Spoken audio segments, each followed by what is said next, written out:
Hello. How are we all keeping out there? I hope you're keeping on well.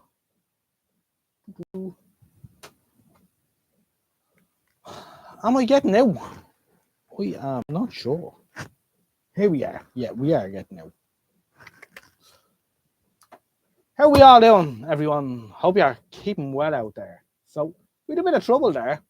I pressed go live on the Doofertron and it didn't want to go live. Hey, the honour. Good evening, sir. Thank you very much. Hope you're keeping well out there. Super, thank you. Let me check out the chat. Yeah, I pressed go live and it wouldn't go live. And then I had to redo for the Doofertron. So that's why I'm 1 minute late.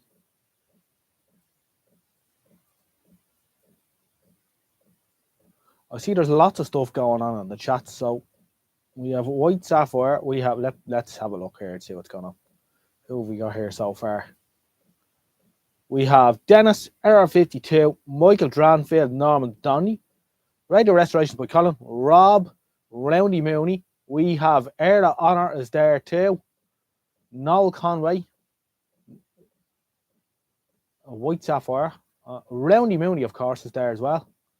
Well, we've a good few in the gaff for a Sunday evening, a relaxing Sunday evening, no doubt. Well, we hope so anyway. Mick Price is here too. Good evening, Mick. Jerry McGarry. Okie dokie. Let's get the show on the road.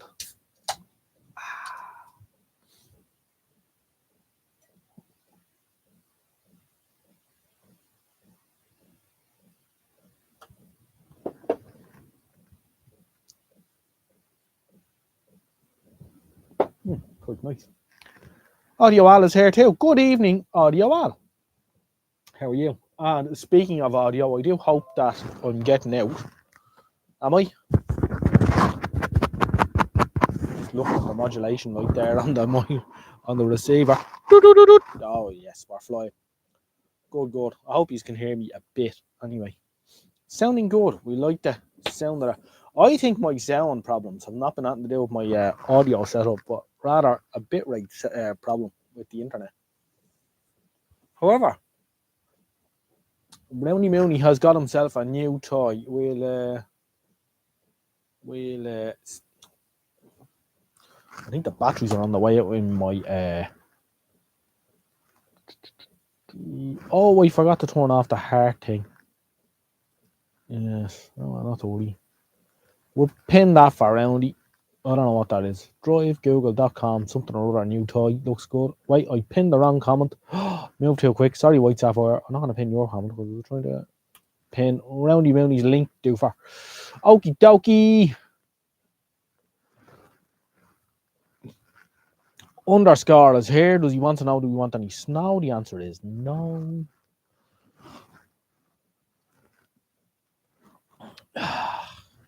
Yes, after what's been going on in the world this week, we need a relaxing evening. Just to reiterate, as you all know, no discussion of politics here, please. Politics free zone.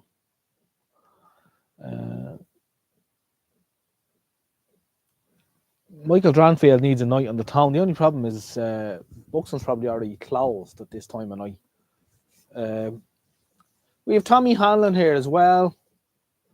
Norman Donny, Roundy Mooney, reiterating our points on politics, which are, I think it's a house rule here now. Everyone knows the crack when it comes to politics here. We don't get into it.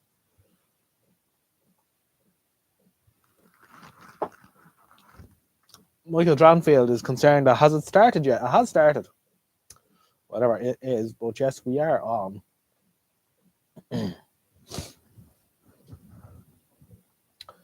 Audio Al's listening on a Bluetooth speaker he got from the range for €25. Some of these Bluetooth speakers are quite good now. I don't know how they get that dynamic range and bass and all that with small speakers, but they certainly know how to do it. Is that the GEC on the bench inquires, Rob? It is indeed, Rob. It is indeed. We haven't done any more on it since the last video. Time is being our enemy, as usual. However, we shall return to it in the near future. We're on the up and up with it anyway. I've sneaked a yellow bulb into the picture. Oh yeah, the bulb has changed since the last time. Yes, we can even switch it on for you if you'd like later. Um, Michael Dranfield is in the chat proper for a proper. Good. So, did I mention I need to clean this place up? Probably have once at least. However, we're doing alright. Slow progress is being made on all fronts. We have 33 watching with 16 thumbs up. Roundy Mooney. He's putting the Xmas lights up one by one. Well, the Christmas lights are going to feature. Yeah, I like to put the. Kev B says he's got a bulb to send over. I like the sound of that. I like to leave the Christmas thing in the shed till the at least the second or third week of December. You know, I don't like to do it too early. If for nothing else, to give the poor old bulbs a bit of a chance because they're getting on. We lost in the nice set that hangs up over here. We lost a bulb in that set last year, and I've only got 2 replacements left. And that's including running with the old diode doofer. I read somewhere, probably on the UK Vintage Radio Forum, in fact, actually it was, that someone was using a 2-foot fluorescent lamp wired in series with our vintage Christmas lights as a dropper. Might be interesting. We'll all tonight a coloured bulb. The place will be like Blackpool. Yeah. Don't know about that. There's very little space in here. It's the camera angles defy,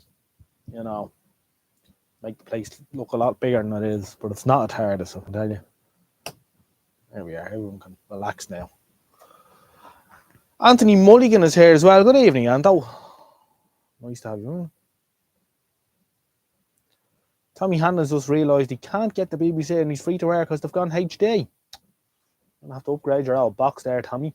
There's a lot of that going on already. I think the days of terrestrial television are coming to an end rapidly.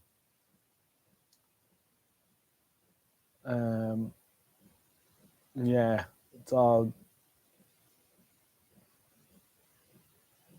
coming towards an end. Down with the BBC. Down with the bloody lot of them. Let's not get political tonight. Put your lights in series with a switch starter. I do this in my bedroom to make cheap disco lights. Michael, why do you want disco lights in your bedroom? You're gonna have to give us more details on this. This is fascinating. White Sapphire's gonna have to dig out our little TV transmitter. Yeah, I know. I think you should bang that on. I'd say ITV will dump their SD services as well, Jerry. How many people rely on SD services these days anyway? In the grand scheme of things, apart from gobbers like us, which have boxes like this, very few. Yeah.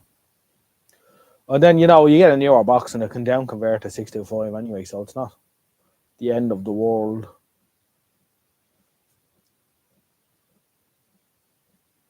I actually found that when I was watching terrestrial television, I used to have a HD combi box doofer, and I found that the HD channels down converted to 625 looked better than the actual 625, so I think they were converting them in the studio or something for a long time. All these studios have been HD for a long time and they're messing around with them then. But I found that the box did a better job of converting the HD channels down than the actual SD channels, if you know what I mean. Anyway, it's just the way it's going in the world. The things you do when you're young, well, yeah, we won't get into all that, Michael.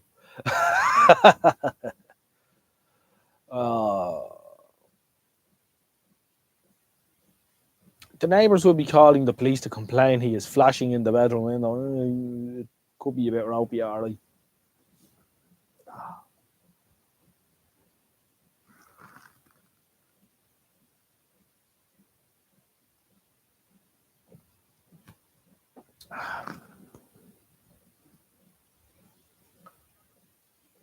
It does have a more subtle yellow glow to it than it appears in the camera. But,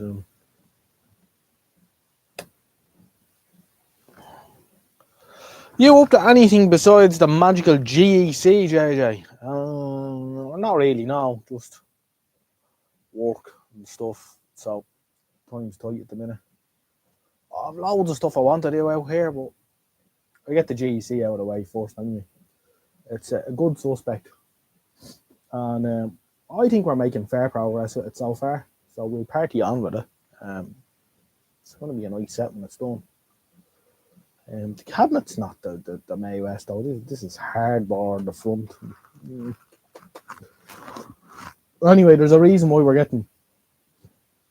pushing this one on, because we've something similar in a far nicer box that we want to get up on the bench too.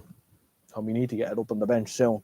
So we get this one chopped out of the way, and then we'll party on. Don't think this set has seen an awful lot of use somehow.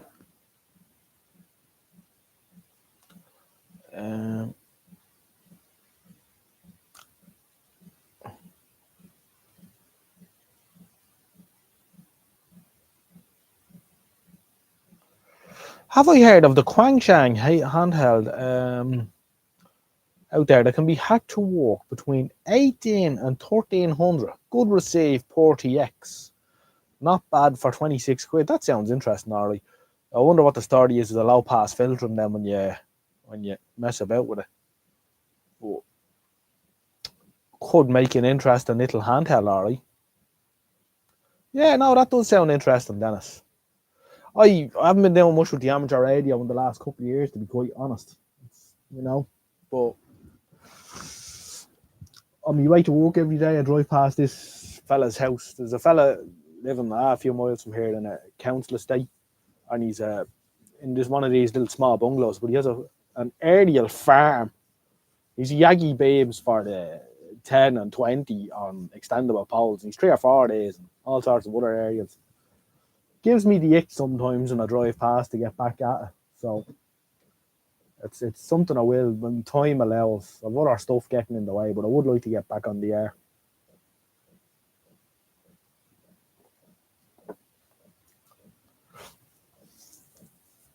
Junk yet useful radio. Yeah, it's a hard. These junky radio, they're hard to classify, aren't they? Because they're a bit of crack. I mean, for 26 quid or whatever, €30, and you have a radio that can do all that. I mean, it does sound like a bit of fun, alright. The Baofeng UV5Rs, I don't know if anyone ever messed around with those. That's something the likes of Underscore might have been interested in messing around with. But for the money that they were at the time when they first came out, 15 quid or whatever, I have a couple of them and I use them, and they were pretty good. I did get the software for the computer to program them, but I never managed to figure it out.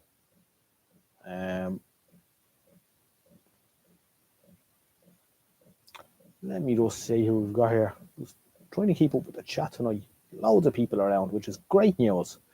Participants in the last couple of minutes have been Underscore, Audio Al, Noel Conway, Dennis, Jerry, Michael, Roundy Mooney, and the White Sapphire. Let's get back into it. Let's see what I've missed. It's great for me when the live stream is like this and there's a good chat going on, because I don't have to think of shit to say. It'll be hard when there's nothing going on in the chat sometimes to think of stuff to say. RS, you have to spend at least €100 before they do business.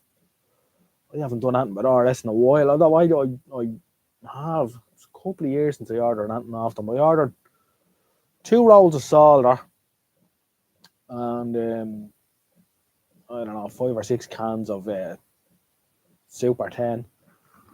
It's probably pre-COVID, actually, now thinking about it. And I did probably leave 150 quid behind me.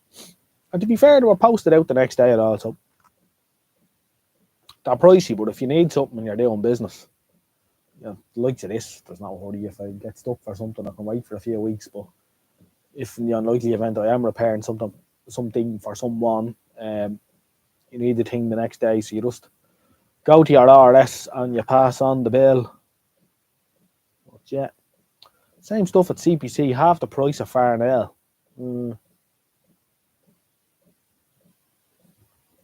Mate uses G5RV on it for.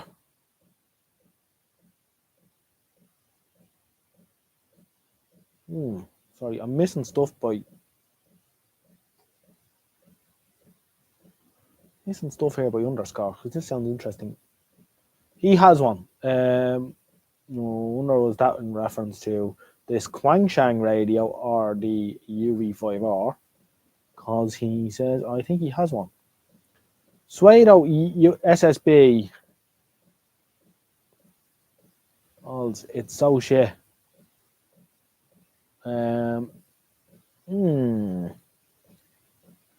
Mate of mine use it on his G5RV for 15, 12 and 10 receiving. The firmware is so flaky in terms of user internet. I'm already going off this.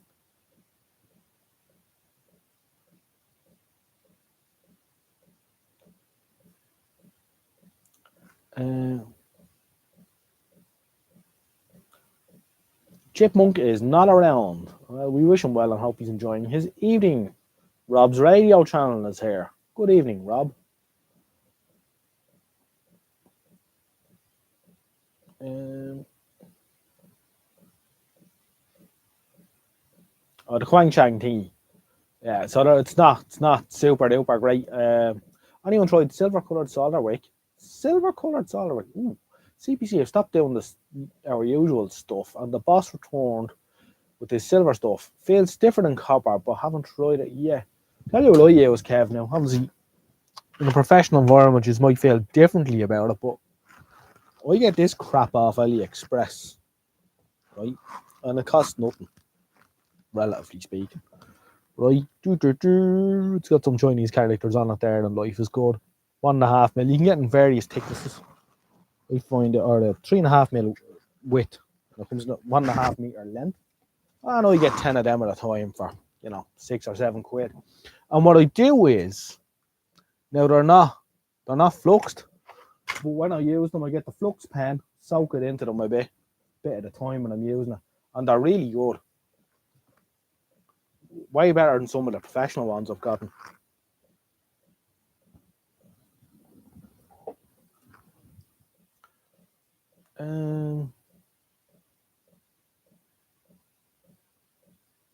Oh no, Chipmunk was having desperate problems with his internet connectivity, but he's here now. Welcome aboard, Chipmunk.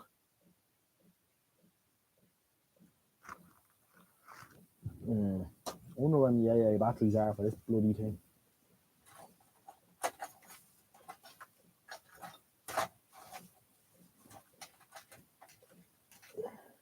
Two AA batteries here, but I don't know if they're any good or not. Let's check them. And I will change the batteries in my mouse so I can keep up.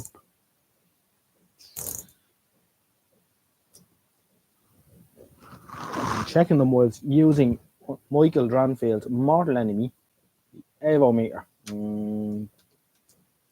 Looks like these are old batteries. Should have went in the bin. No point putting them into the mouse.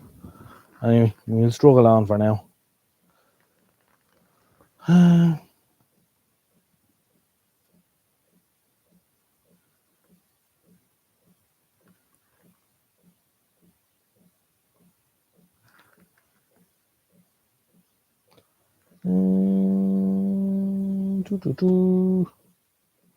Oh, you're not late, Rob. You haven't missed much.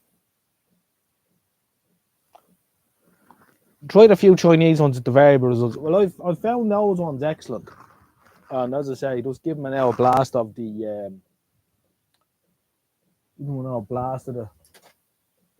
pen, the flux pen. You know what a flux pen is, and you don't show you a flux pen. Anyway, and I find it quite good. I think I buy cheap solder wick and an expensive flux pen. That seems to work best.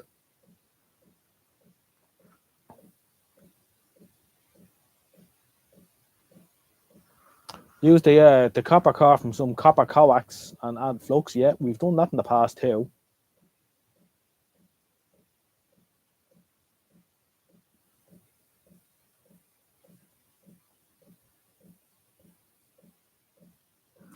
Jordan Pear was complaining that he had to pay $60 for his favourite solder wick. Too much money. He's going to buy a solder wick for $60.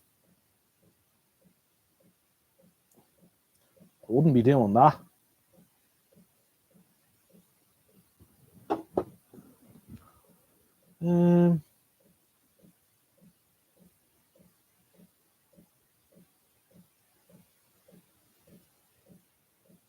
Why does Tommy Hannon inquires, why does Mr. Dranfield hate Avos? And it's a long story. I think he should explain in one of his videos, but he was traumatized as a child by one. Basically.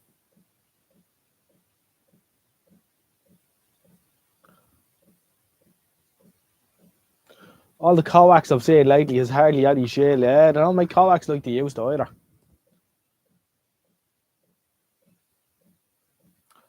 I got a DeWalt radio from a builder to try and fix water damaged.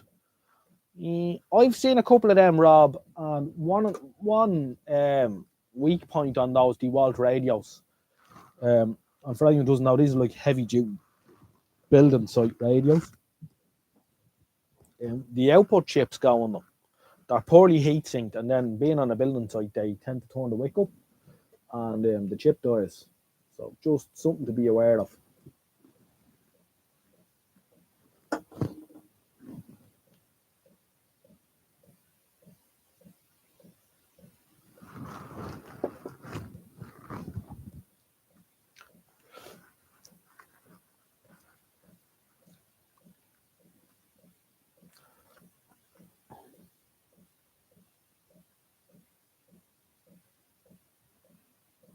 Webro coax. Brum Adam is here as well. Good evening.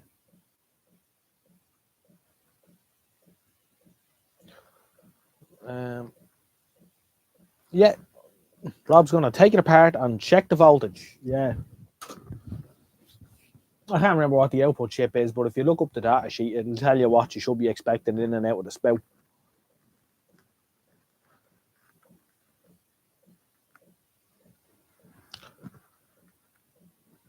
Kev B says, the DeWalt mains chargers bypass my bench now, straight in the bin. Yeah. Yeah, you had a Hilti site radio. To be honest, I haven't been overly impressed with any of these site radios.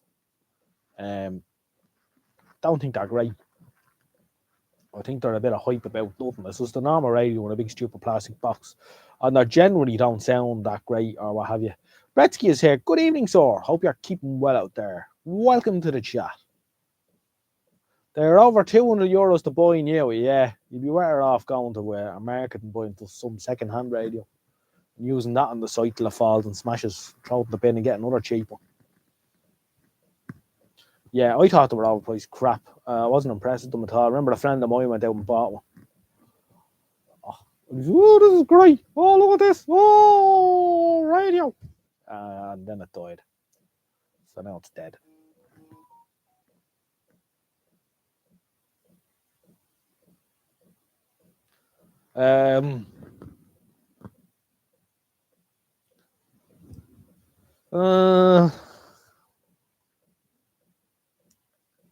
Yes.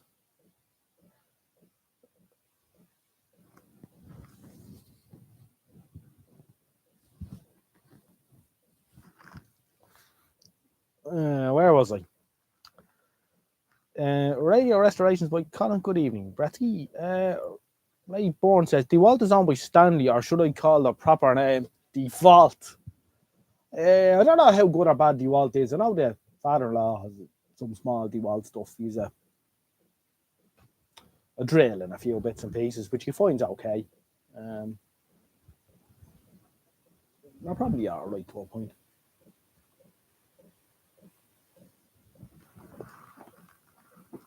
Originally, they were to get around that no radios in sight rail because they have the battery charger built in. I see, yeah. Very good.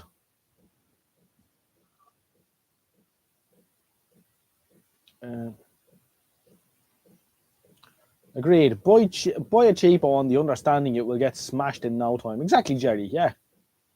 That was always my take on it. There's loads of cheap radios out there to be got. I remember when Default was sought after. It's all about the Milwaukee now. It sure is. Although I have to say, I recently got made a present of a little Hilti drill. It's really light.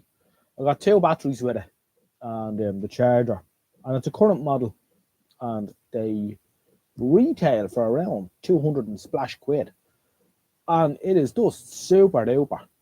I really like it. Now I don't give it any hard use. I only use it around here, but it's just a class little drill. Which Milwaukee do make lovely stuff from the mechanic end of it, especially. Their little nut guns are super. I know quite a few of the lads that have the 3/8 stubby guns, and one lad put two steps on it one day and took the wheel nut off a bus with one. You know, with a 3/8 inch gun, like, you're mad, super duper. What can you tell me about the SDR radios that I see are popular in Latin America? Ooh, I can't tell you much, but I'm sure Dennis and Chipmunk underscore will be able to fill you in. Jerry Craig likes to mock me for using little Parkside tools on site. When they burn out, what do I care? Exactly, yeah, no, the Parkside stuff's all right for the point.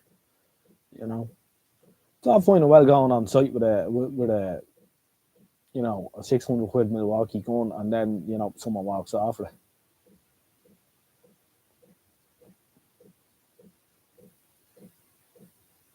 Hilti were good. I have no reason. It's only good for DIY in my case. Okie dokie. Is it the teeny one with the multiple heads with it? No, but it's fairly small. It only has a chuck on it. Yeah, there was another one with different heads that lock in. It's not that one. I don't have it here in the shed. I don't know where it is. It's probably in the other shed or somewhere. But I do have the charger off of here, if that helps. That probably doesn't help though. We use the same batteries on a load of gear. No, I was quite impressed with it. It's handy for around here. It's really fast too. It's got good high speed on it, which is good when you want to drill little teeny weeny holes. You know. It's great to have you all aboard here. We've 41 people viewing right now, which is you know, it's a good live stream for a Sunday evening. Super.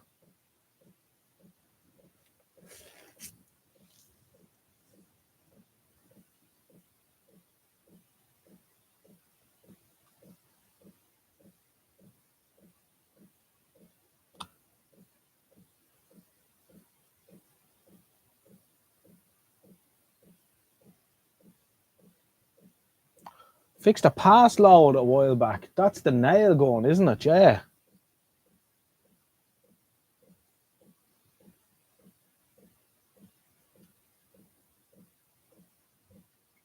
I remember the nail gun with the little bullet cartridges. I remember a fella years ago when I was about 7 or 8. He gave me one of the little yokes out, and he says, if you go home and hit that with a hammer, it'll make a bang. So of course, 7-year-old John Joe went home and got the hammer out of the drawer in the kitchen and went out to the backyard and hit this thing a wallop. And I didn't hear anything for about, my ears were ringing for about half an hour afterwards. Good crack. Later on, some of the lads used to get them and throw them in the fire. Fun days.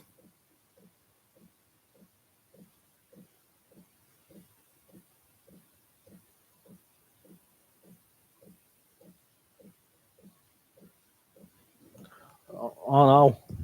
Roundy Mooney's going to have to invest in a little extender doofer. Yeah, they're not great. You need to get a bit of Cat 5 and run it out there, Roundy.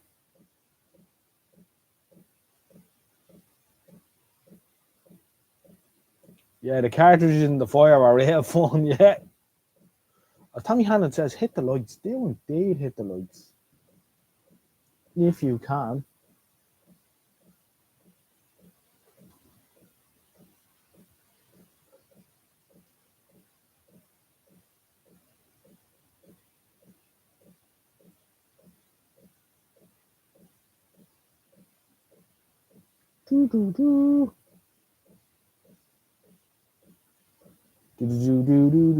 Michael White's here too. Good evening, Michael White's or.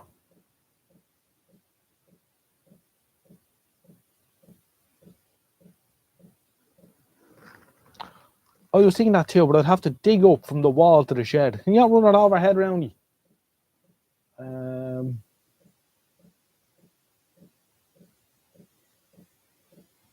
All USB lads love overhead wires.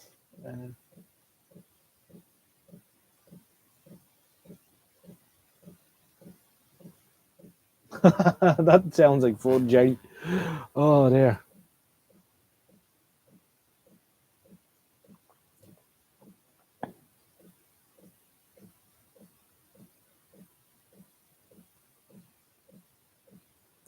Ricardo says, thanks to your videos, I was able to rescue a blobhunt. Jamaica. KSA, quite heavy colour from the street, but it's worth it. Made it work. Original open capacitors in the year 1978. Cool. Glad to hear that. I'm glad you're enjoying the channel and the videos. Super to have you aboard. What country are you from, Ricardo?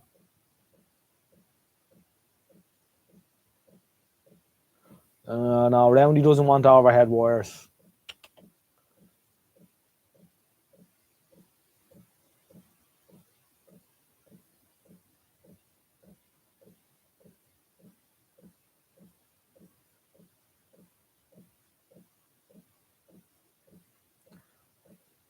Oh, yeah, I think the sound is okay, yeah. Thanks, Michael. 39 viewing now. Ooh, it's dropping off. It's not good enough. Roundy, what did we do?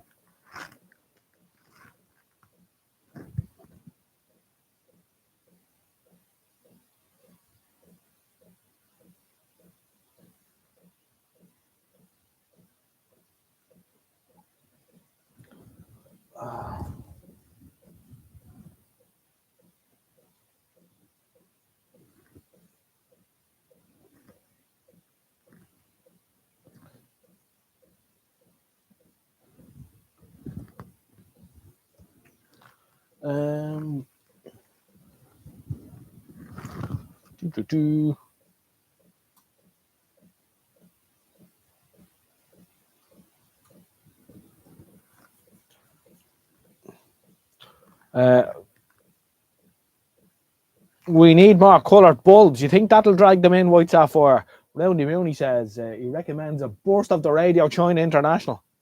I could probably do something with the IF and the television there and we get it all right. Ricardo says he lives in the south of Argentina in Trelew, a province of Cebu, very far south. Really? I probably pronounced all those places wrong. However, what I can say to you is, welcome aboard. It's very interesting that you're from Argentina. On the other side of the world, more or less, and you're watching this live stream. That is cool. I think Roundy and everyone else will agree with me. It's fascinating to get people to pop in and out of this small live stream. You know, we have people from all over the place. We have Australian viewers. We have a friend of Shangu 66s who pops in from time to time. Chris, he's in California. We have a chap from Canada who pops in sometimes. Yeah, we have people from all over the place. So that's cool. Someone from Argentina. I don't think I've had someone from Argentina watch before. So that's class. Yeah. Dennis found a skip in a found a skip. He found a CB in a skip.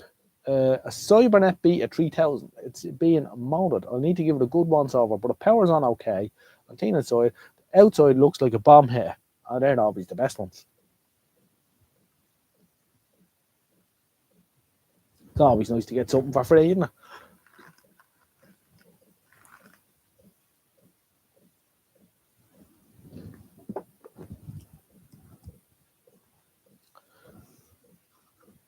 We have Roundy Mooney says, please give a thumbs up if you haven't, folks. It helps the stream get out to more people like Ricardo. That's indeed, yeah. I mean, how would a chap in Argentina find my channel here called Irish Vintage TV and Radio? It's super, isn't it? Isn't it just fascinating? I suggest that Ricardo probably clicked on the blob hunt video that I put out recently. It's interesting how some videos take off and others don't, but they're all more or less the same pile of shit. But yeah, wonderful to have people from such a varied viewership here on the channel. It's something I'm always fascinated by.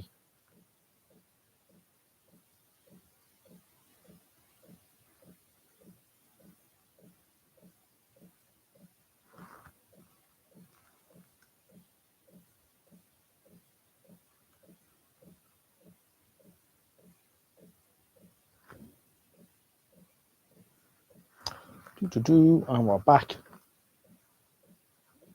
The live stream went a bit funny there for a second, but I think it was only at my end.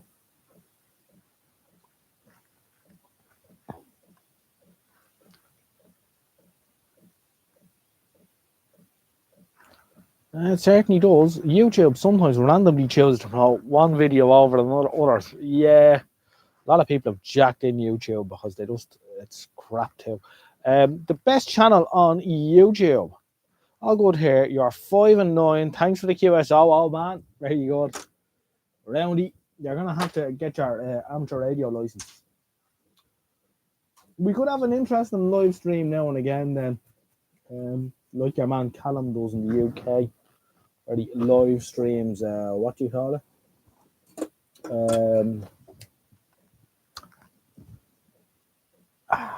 Bit of an old ride show between a few of them.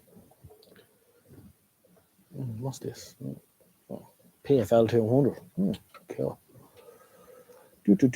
Let's bang in a poll. And I don't mean someone from Poland.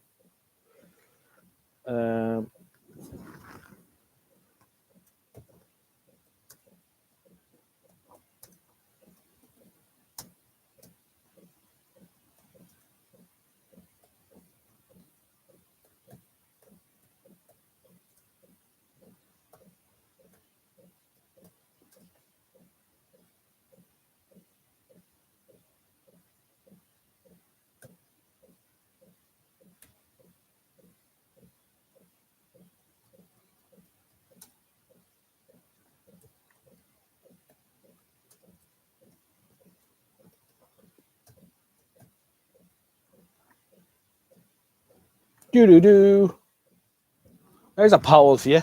Remember last Sunday,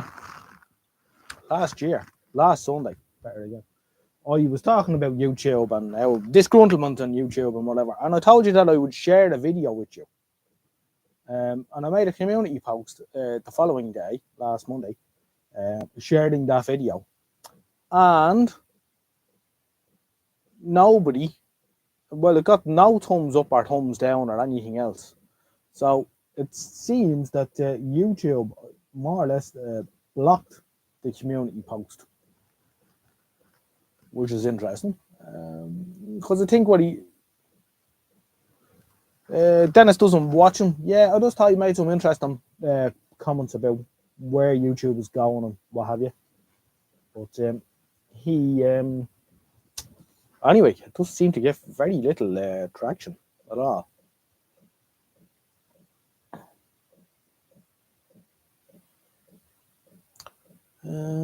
Kerry Schaefer might show up later. She's going to do a live stream. Very good.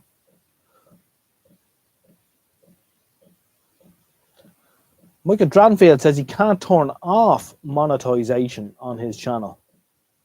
Oh, there. Sure, just take that money, Michael, because they're going to run ads on your videos anyway. All right? So just take the money. There's no point letting YouTube have all the money.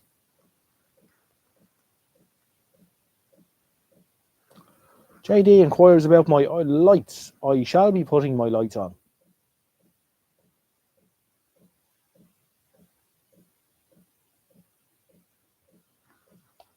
As far as I know, you have to deliberately click onto a community post to read whatever you've posted recently.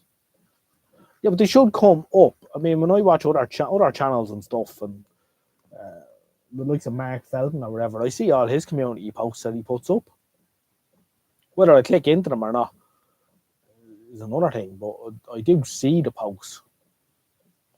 Whereas they don't, it seems to be quite selective. Well, 90% of my people did not, quizzed about this have not seen. And that's 21 votes, which is a small section, but still representative of the channel. Right, so there you go. So no one's seen it. So YouTube didn't let you see it, basically. You can imagine when I put a community post out, every subscriber should at least come up in their feed. There you go.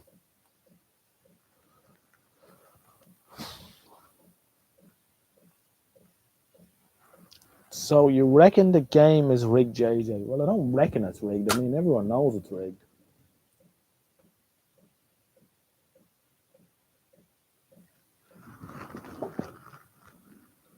Yeah, on your channel, I have to click on the community tab. I saw it there as soon as I clicked that tab. Interesting. It should come up in your feed.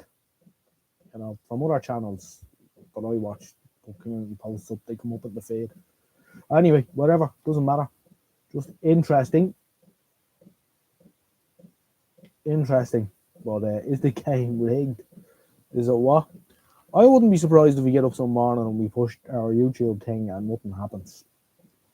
Has to be costing them a fortune now on servers versus what they earn, which can't be a whole lot really.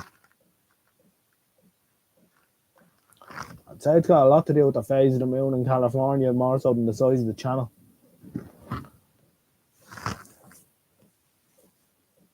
You'd imagine subscribers should see it anyway.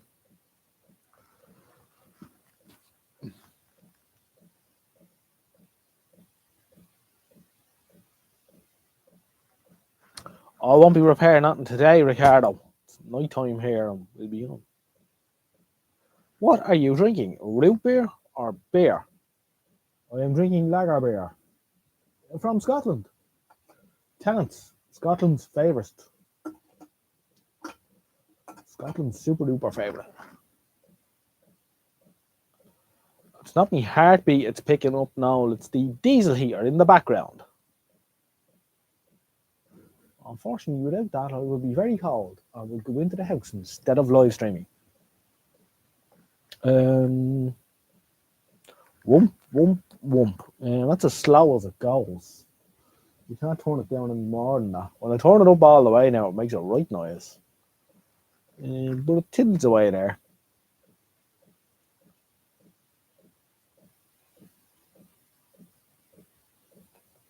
They run almost all the ads all over the internet. They earn enough. They do, Chipmunk.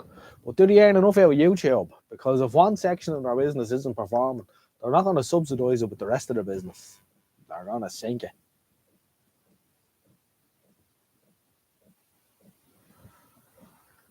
Don't underestimate how much money they are making. A couple of years ago, it was costing 18 quid an ad for people I worked for. YouTube are also being investigated for diddling the numbers. Tommy Hanley inquires, is my workshop insulated? It is insulated to a point. We have 25 mil of aero board all around. And that's about it. It does make a massive difference though. But you know, it's basically just a large garden shed, so it's not going to hold the heat as well as, you know, a proper building as such. But it does work quite well.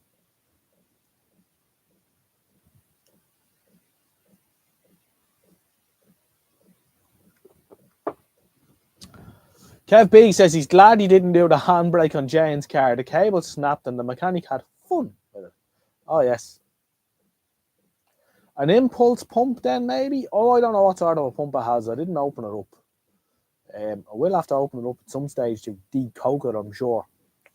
You do have to strip them down every so often, but oh, it's only getting used once or twice a week here for an hour here and an hour there, so it should be all right for a while. And I am only burning diesel in it. Some people are burning used engine oil in them, but they seem to cake up pretty quick when you do that. So I'm not really interested in, going down that road with it just yet. Maybe, a couple of filters in line and what have you, but not right now. We're doing okay without it.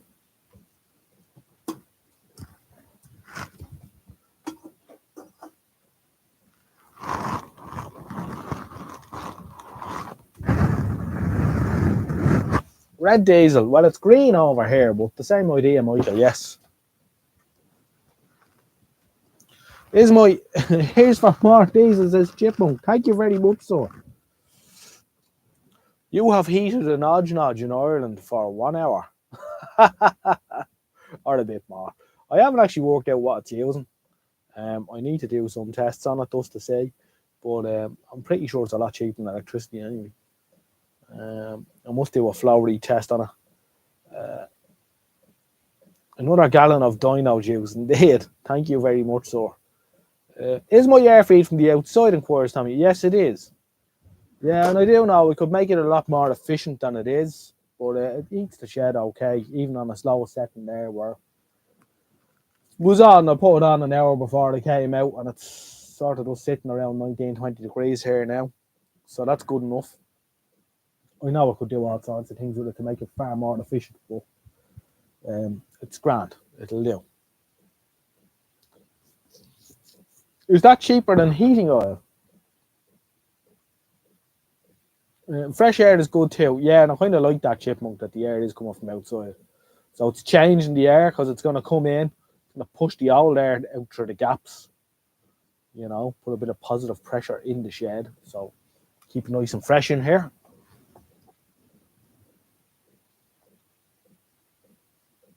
£65p a litre. Yeah, I'm not sure what home heating oil is running at the meeting.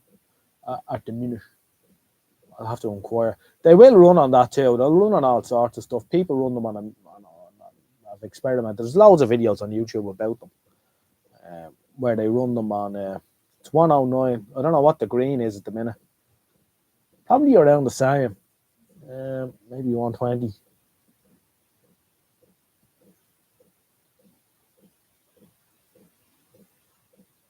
Like what? Only if you extend the exhaust. Yeah, people do that. They run the exhaust back into the shed and down along the pipe, use the pipe, the exhausted heat. They obviously take the air feed from inside, so you're sending preheated air in. And then you can mess around with the duty cycles and settings on the injector to make them burn leaner as well. So there is loads of stuff you can do. Actually, it's 111 at the minute. Oh, yeah. Yes, it's about the same. It's the same. And Mrs. Odgenodge, 400 litres is 456 the minute. Got a quote the other day. Yeah, that'd be about it. Yeah.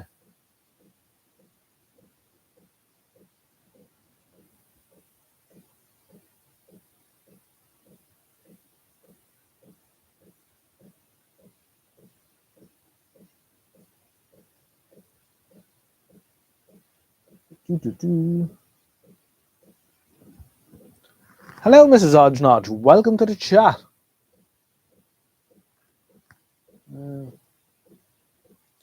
Rob's radio channel is back.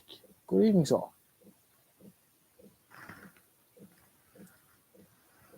You should have known that, JJ. I should have. I should have known that. There you go now. You leave all them things up to the boss.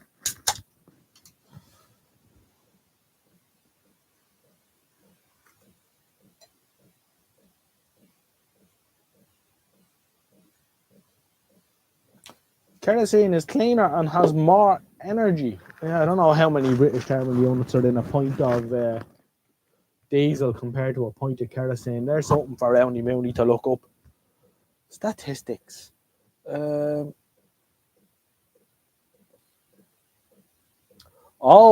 see. Roundy Mooney's link is obviously to a 3D printer. He was talking about getting one, alright. He's going to be making us all sorts of stuff. I hope you have given Mr. Odge a big Mr. Carlson style thumbs up, Mrs. Odge. Oh, wonderful. Yeah, I'd say she's may have pressed the thumbs up button. I'd like to think she has anyway.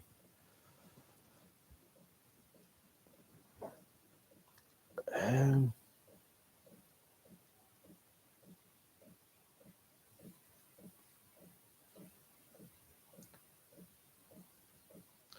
IGT Music Center knobs. I'll pin that so everyone gets a chance to go there now, because I'm sure they've all, anyone who wanted to have seen your 3D printer by now. Oh no.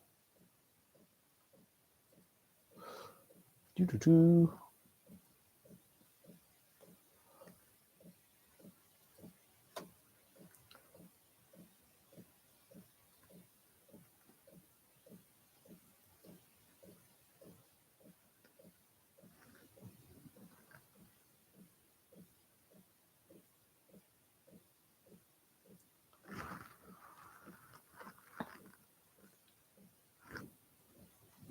We have 40 viewers watching with 40 thumbs up. Interesting.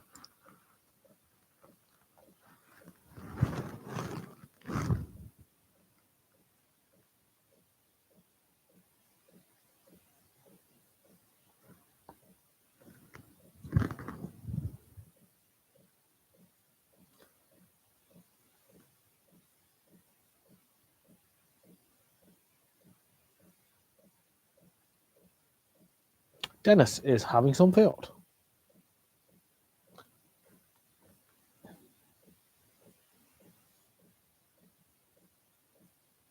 Uh,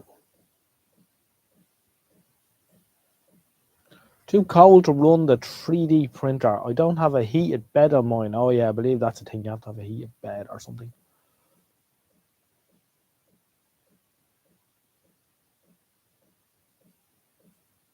Hmm.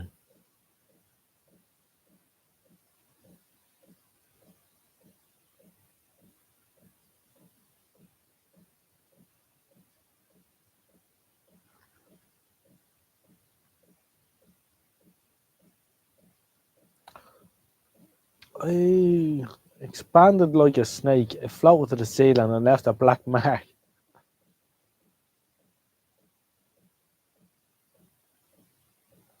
Surely outside air feed is better than using air you've used energy to heat up. But if the air's warm going in, it's going to be hotter coming out, is it not, Tommy? I don't know. Anyway, I think I'm going to write an upvote extension so that it auto upvotes me without doing anything. If I have watched more than a few seconds, it should auto take the upvote for me. Oh, very good, Dennis. I like the sound of that. Jim Gordon is here.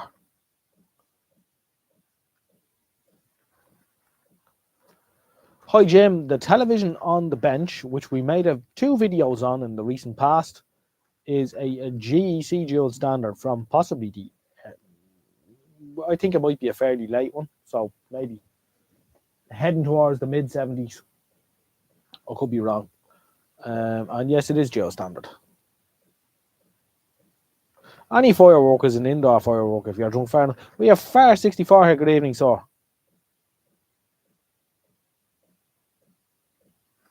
Ian Deacon got 500 litre for 530 this week. There you go.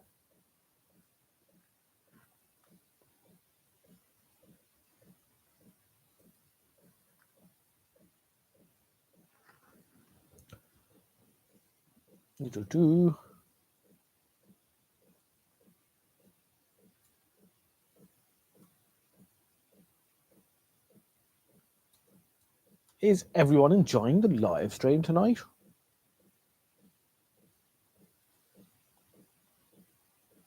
I do hope you're enjoying the live stream. That's the whole idea.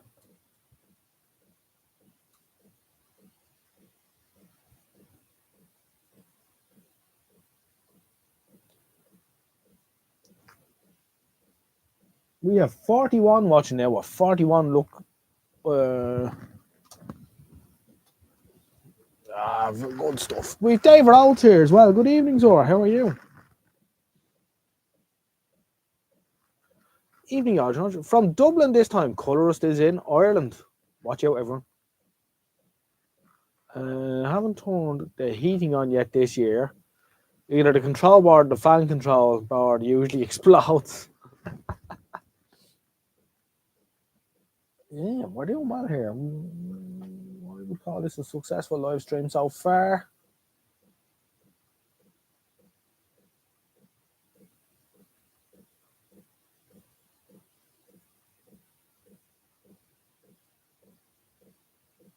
You're holding it a while, Kev. Yeah, it's starting to get a bit nippy now. You're gonna have to put it on soon.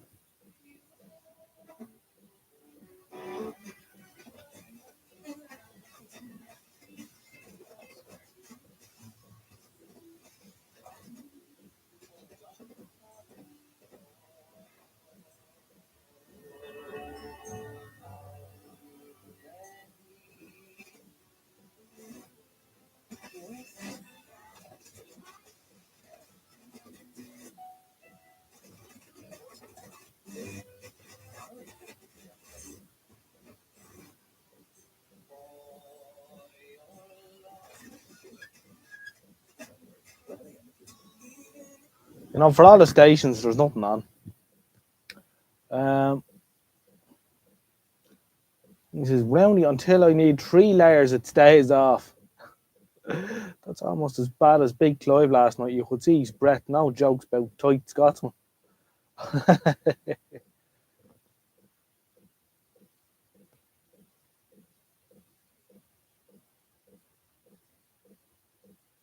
Gas safe registered. What a load of bloody rubbish, anyway. Go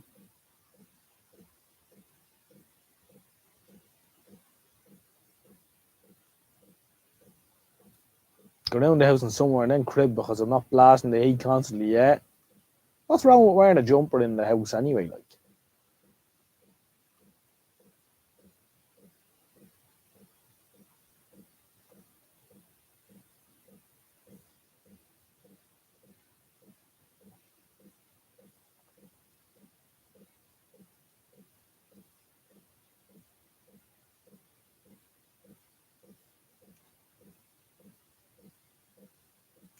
Jim Gordon on a GEC Geo standard as well.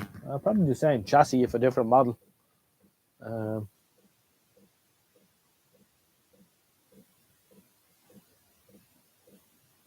probably should put on a bit of pair of trousers as well.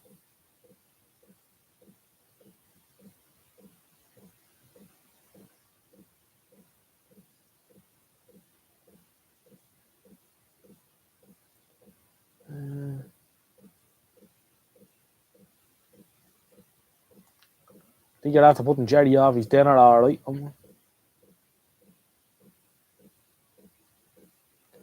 You cats will keep you warm, alright. A few years ago, the boiler that broke at home, a guy came round, told my wife it was a fault on the control panel, said, get your husband to repair it. Oh dear, oh dear.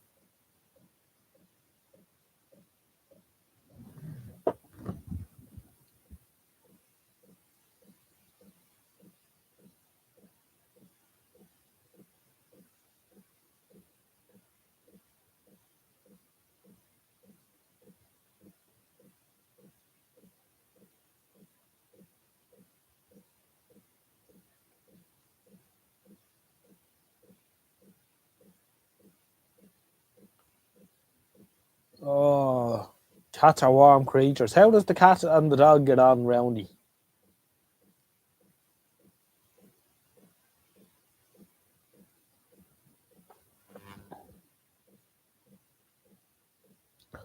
Yeah, it's generally just something simple, alright, on those little control boards. There's not a whole lot to go wrong on them.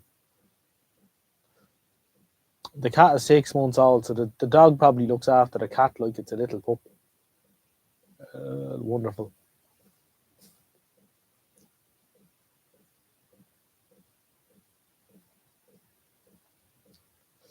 Dear oh dear. Where is this live stream going?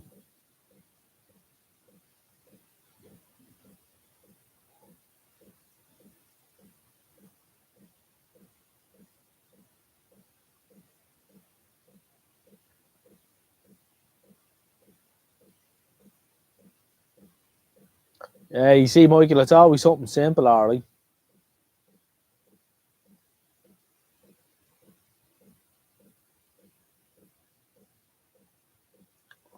There's not much to go wrong with them now, in fairness. That is true.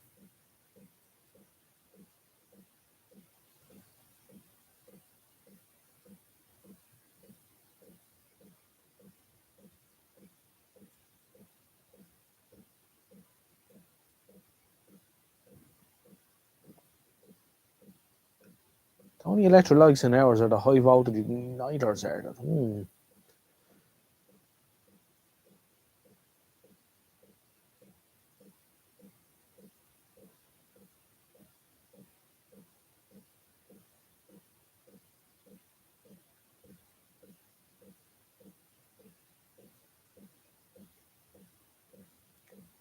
Yeah, I was brought up in a pretty cold house, Tommy, and the cold doesn't bother me in the house a whole lot now.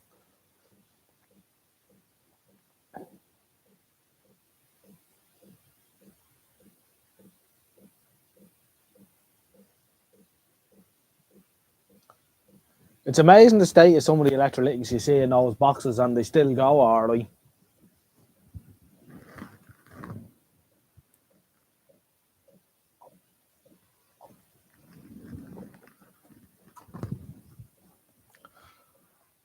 Yeah, no heating in our house either. I live in a 200-year-old cottage.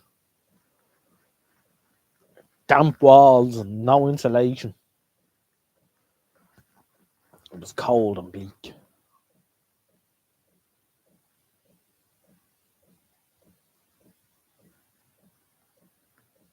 Chipmunks is hate working in them retirement. Yeah, yeah, but it's ridiculous. It's too warm for them. Way too warm.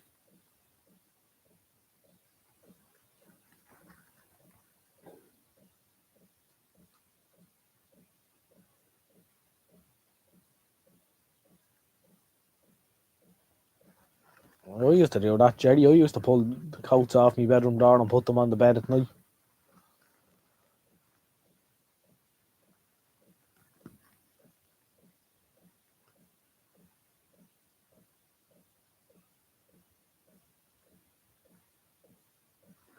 Yeah, happy days are like chipmunk. Oh, when you think about it, people wouldn't live like that now.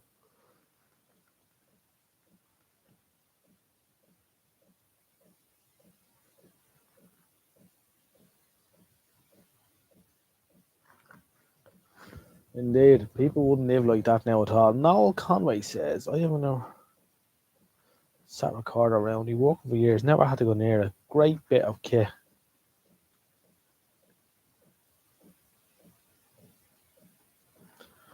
Three channels to watch, but only dad could touch the TV. At least you didn't have to make your mind up what you had to watch.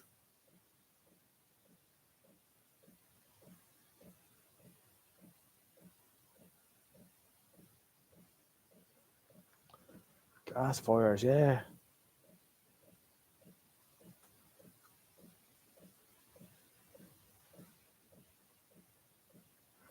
Yeah, the living room like the furnace and the bedrooms like the Arctic. That's right.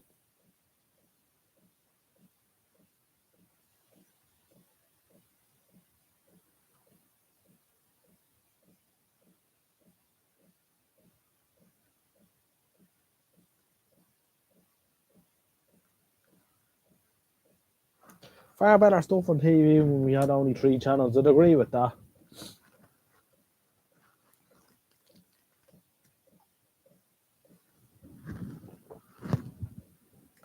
The TV kept the living room warm. Probably added a bit of heat, alright.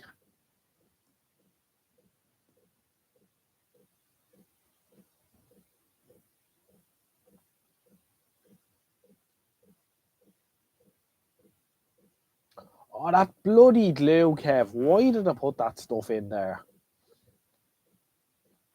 That is horrible shit. And like you say, when it goes conductive, it's a nightmare to do it.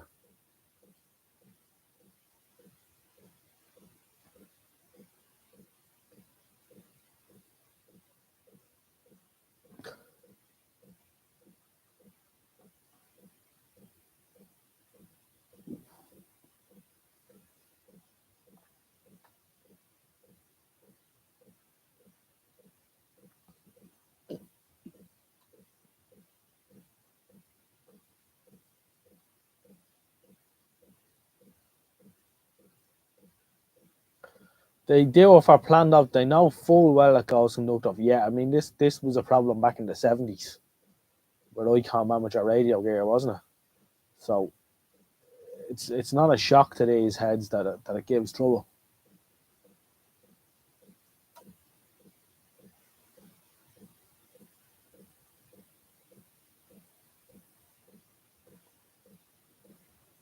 He was probably right as well, White Sapphire. He was probably right. Feck all on the telly, even BBC Two was crap anyway, I believe. It's all arty farty stuff.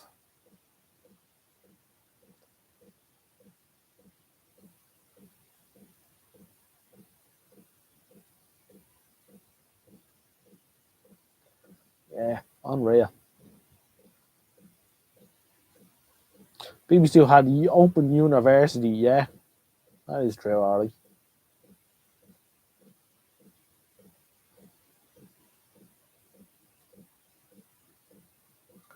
All these things that are gone and forgotten. It's amazing how the world has changed. And the old grey whistle test, yeah, that's true, Ollie. We got a bit of that. They should redo Tomorrow's World. That'd be too intelligent. They couldn't do that. No way would they allow that.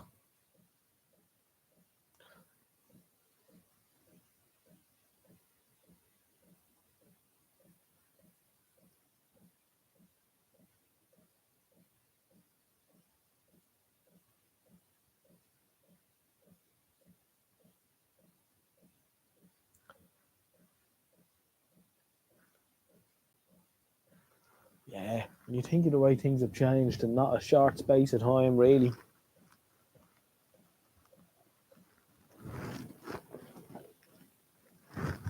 The stone hot water bottles.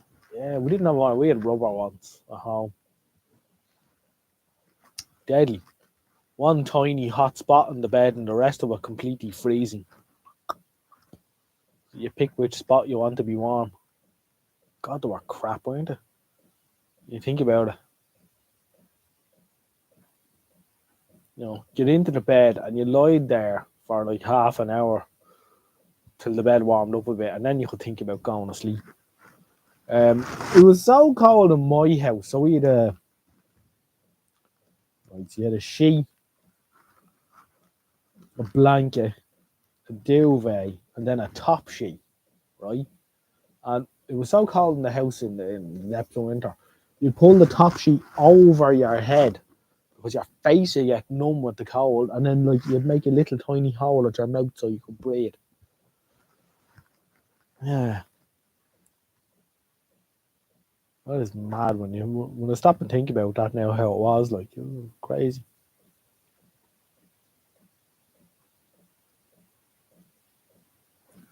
I like that idea, Chipmunk. A little 40-watt lamp to heat the bed.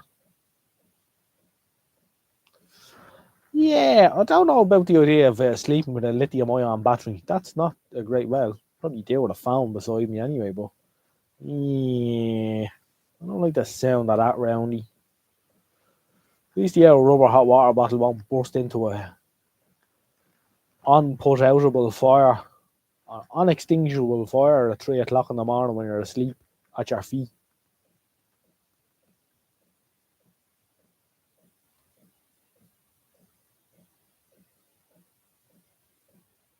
I can't sleep in a hot room either. And like that, Roundy, because I was brought up in a cold house like yourself and some others in the stream here, I have difficulties with the heating on the house. Mrs. Odgenodge grew up in a relatively warm house, so she'd be freezing and I'd be melting. Anyway, such is the world.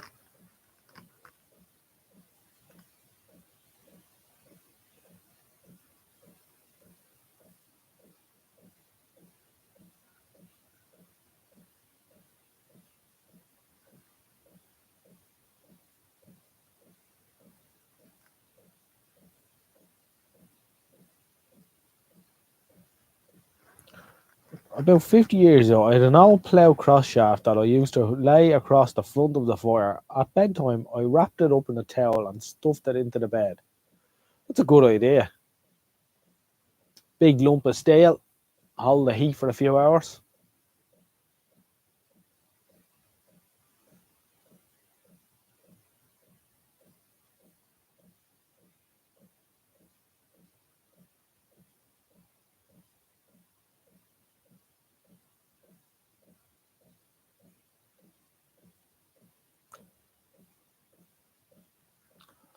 And hair dryer, yeah. Of course, these electric blankets these days are pretty good and they don't use a whole lot of energy either.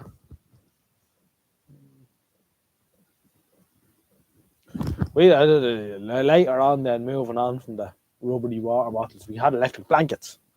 But what would happen sometimes is you come in with a skinful of drink on you, and you'd forget to turn the electric blanket off, and then you'd wake up with the bed at about 50 degrees at 6 in the morning.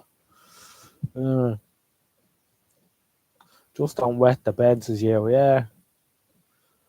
No, not good. When you went to bed and forgot to turn it off, you'd be melting. Jeez.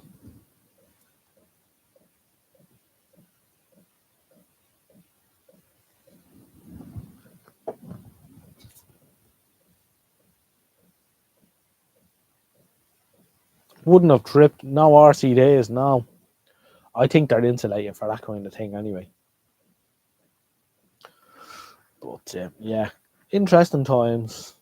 World away now. Not very long ago though, and you never know with the way things go in the world. We could go back to all that crap pretty quick too.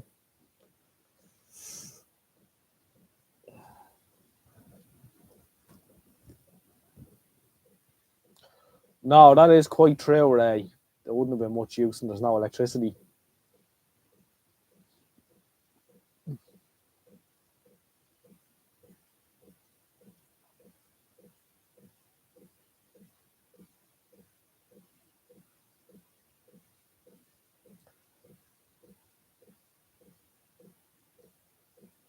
I'd imagine the older ones probably weren't great shit, but we actually had one go on fire in the house once.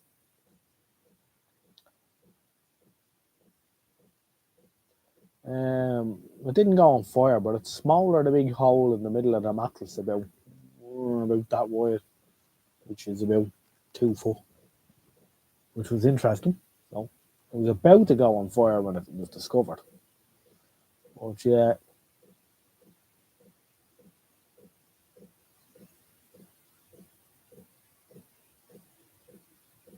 very nice. Yeah, I was in the bedroom with it. There was two beds in the one room. The other bed, the blanket was on, and I was awoken at about 11:30 at night um, to a lot of stuff going on. Room full of well, it wasn't. I can't say the room was full of smoke. There was a bit of smoke in the room, but it was just smouldering. And it was an old one of these old horsehair mattresses. So the place that was just smouldering away. Interesting.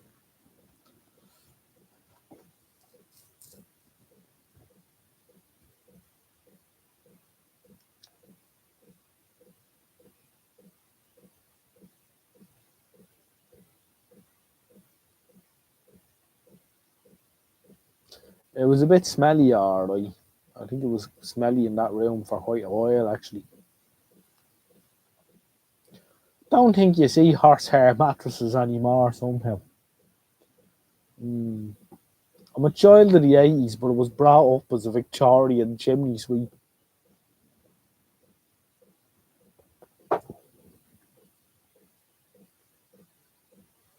Yeah, it wasn't wonderful. Oh, yeah, don't forget to plug out your area. There was a big bolt of lightning in Dublin a couple of weeks ago. Yeah, maybe 2 months ago now. And it was in the news because the bolt of lightning came down into two houses in Blanchardstown and blew the roof off them. But all the televisions were in a sort of 5 mile radius were, well, a lot of them were wiped out with the pulse that went down the pipe.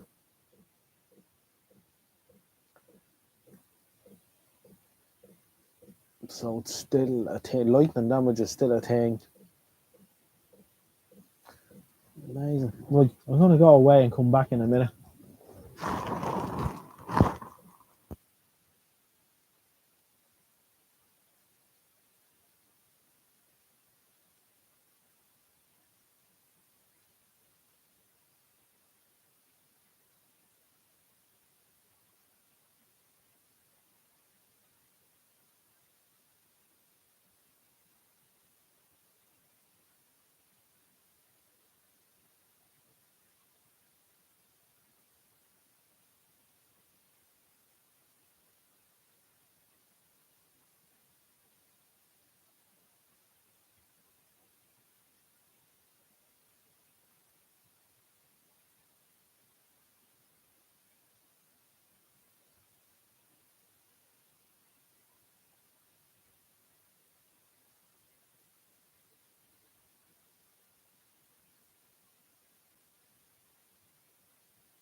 Do do do. I am back.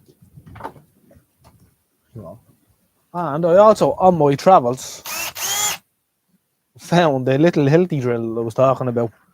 It's an SF2 dash A12. Do do do. Super. Grand little drill.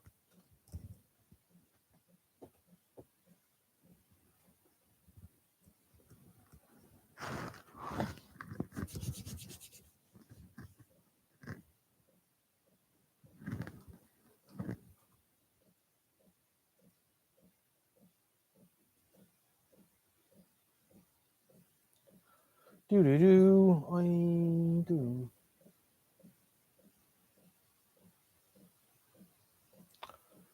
No cowbells.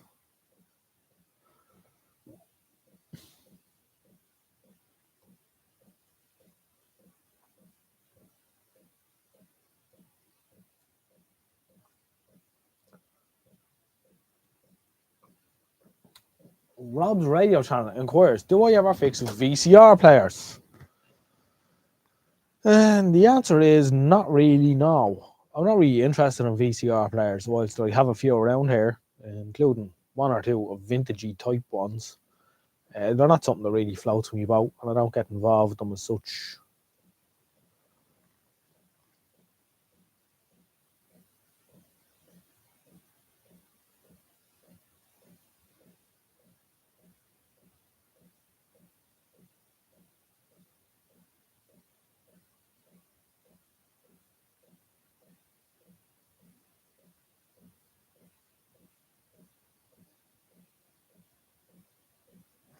Do, do, do.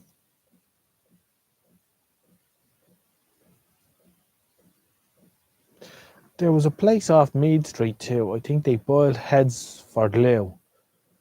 I'd say that was interesting, alright.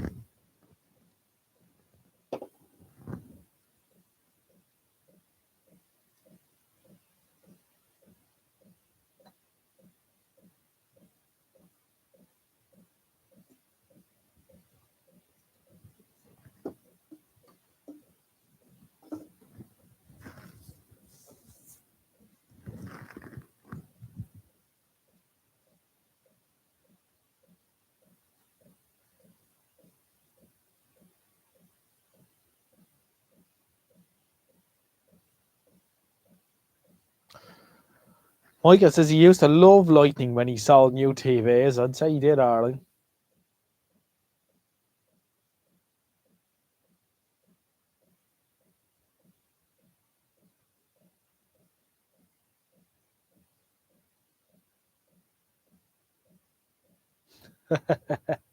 One day, three pigs made a run for it down Camden Street. I wonder how far they got.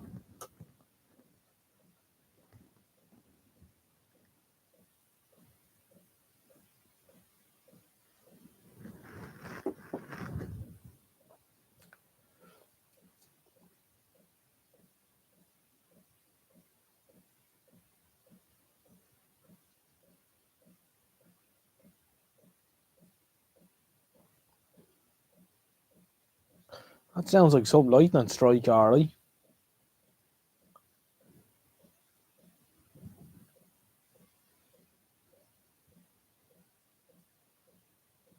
You'd hear the cows going mad in the truck when they got near and could smell the place. It's amazing all them places were in Dublin City, isn't it? All gone and forgotten now. People wouldn't believe you what went on.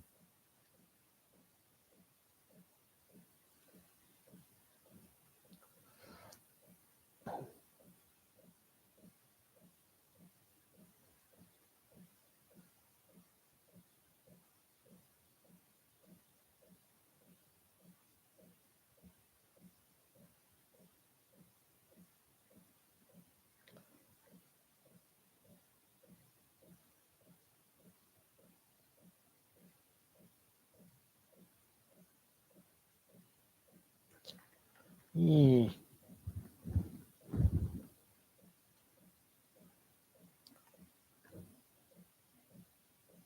We have 35 viewers at the minute. Someone else just tuned in there.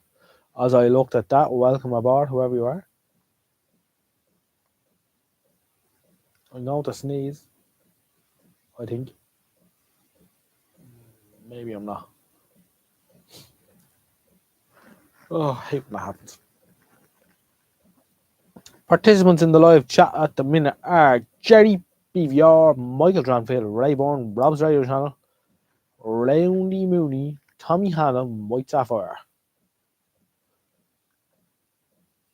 Do, if you can, give a thumbs up or say hello if you are in the watching the live stream and would like to say hello or whatever. Please do so. We're a friendly bunch.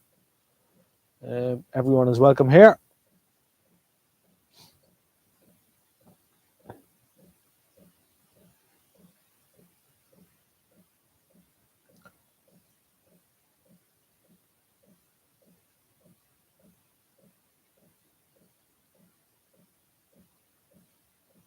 You still get that in Dublin too when the hops are cooking in James's Gate.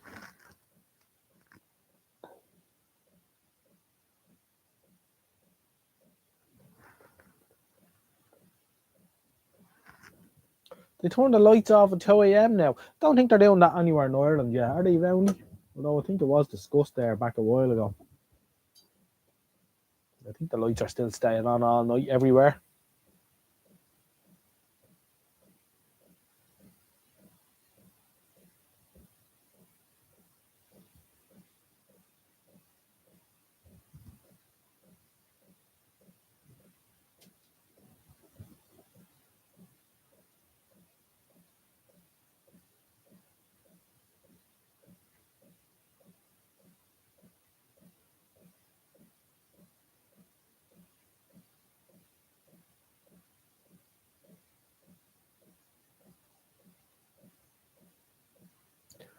No, they won't, I'd say, JJ. They'll push on with LEDs. That will probably lead to more lovely RFI. Yeah. It was the better of the three smells, says Ray. I'd imagine it was alright. Yeah.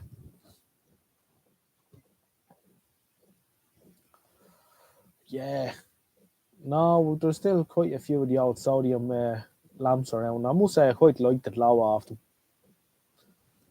The LEDs just aren't the same. A lot of the LEDs are failing already. You know, they're going that the lenses are failing on them or whatever. They're going that funny purple colour.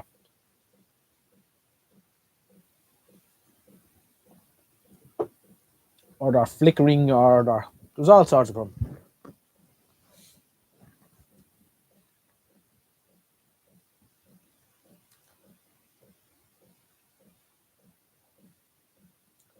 Vestel makes street lamps. I wonder if the lifespan is as bad as the TVs. Most likely, Michael.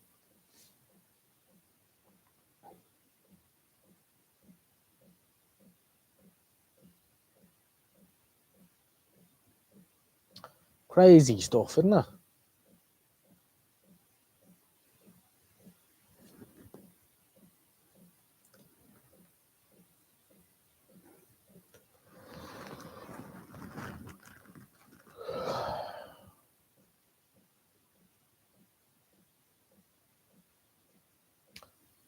What sort of a smell would you get out of the Players factory? What would they be drying the tobacco or whatever?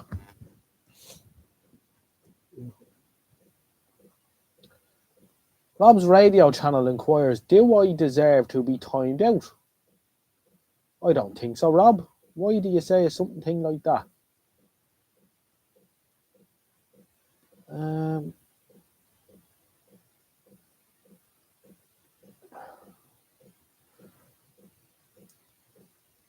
was it? Yeah. Not that right. There's a big bakery on the town near me. Thursday seems to be cake day, judging by the smell. Your guts will be growling with hunger. Yeah, there's loads of leads failing around here too. They're rubbish.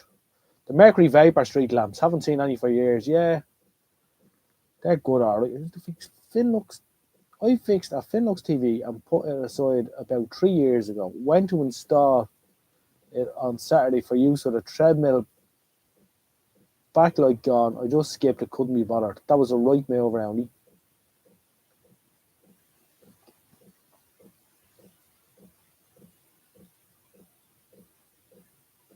Okay. Never thought the copper could ever be remembered as efficient. Well, there you go.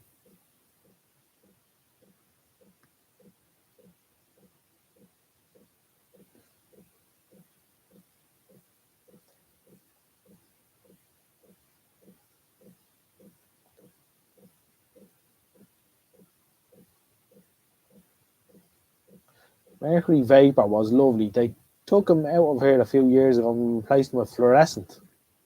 I've seen a couple of fluorescents around, alright. Fluorescent street lighting. Yeah, interesting. There's some fluorescent street lighting around Ballantyre, one of the housing estates there.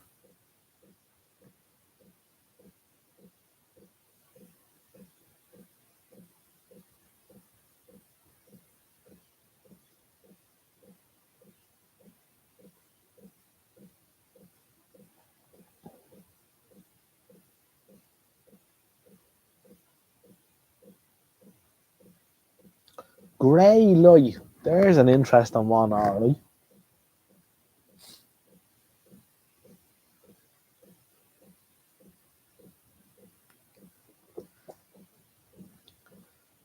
For doing good things, Odge. I don't understand what the problem is, Rob. You'll have to explain to me what's going on. Nobody's getting timed out here or what have you. Um, Fluorescence went out here in the 80s.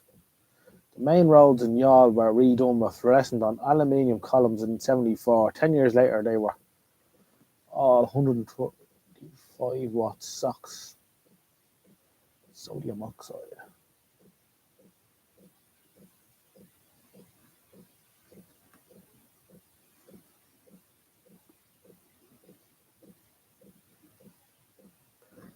Interesting.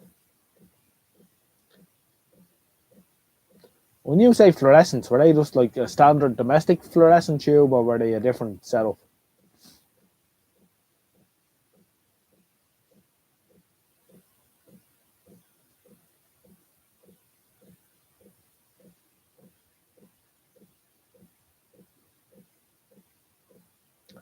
The orange streetlights were good for showing up body repairs on red cars, yeah.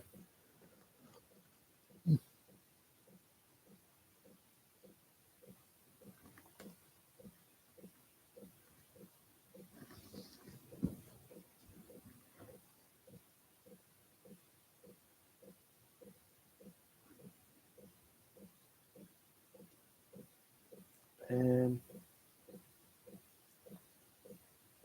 I had a short length of 16s.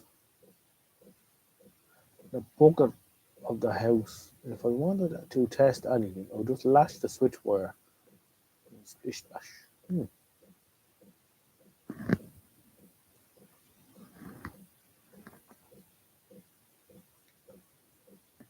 Ever seen a mercury vapor lamp lit with the outer bulb missing? They give off virtually any visible light.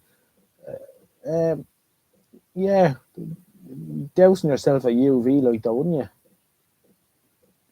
It'd be dangerous.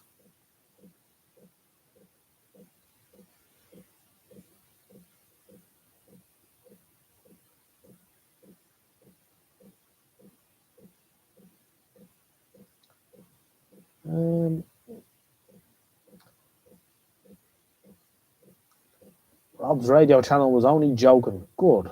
There's no glitches in the live stream. So it's all UV, yeah, especially close up. Remember the UV fluorescence in clubs?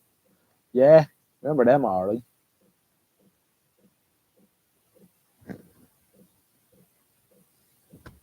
That yellow was chosen as the human eye is very sensitive in that frequency. Yeah, that's why they're so efficient, isn't it? Everything's monochrome though.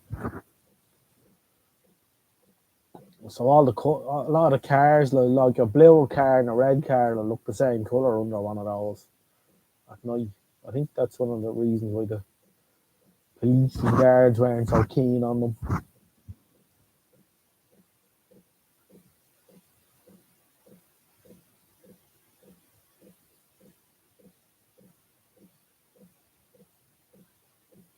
Red car looks red. Blue car looks black. Ah, that's right. Yeah. What is it then? A green car. I know there's some colours look the same. Anyway, I can't remember which it is.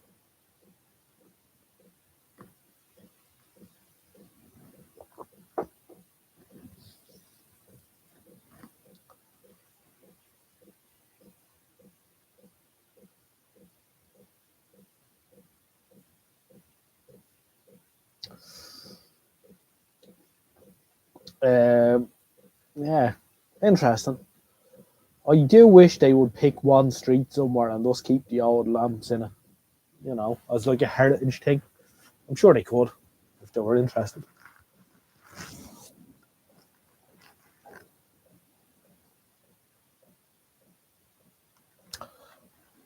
Randy, welcome to the chat.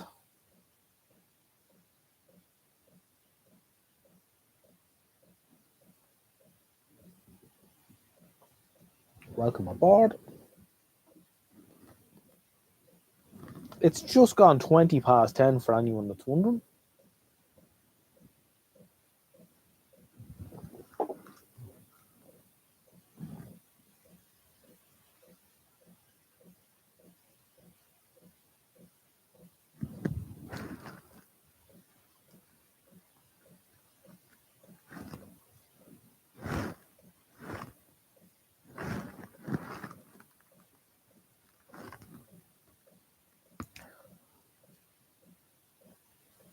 I have a few 250-watt tungsten street bulbs.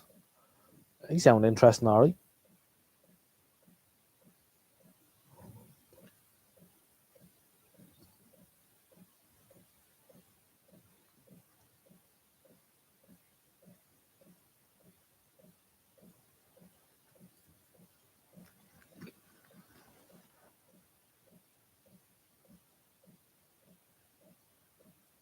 Wonder how long they'll last, Chipmunk.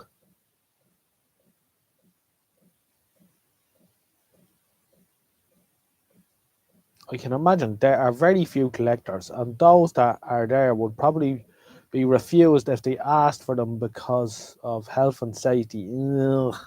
It's terrible, Roundy, isn't it? I'd say they do give off a lot of heat, alright, yeah.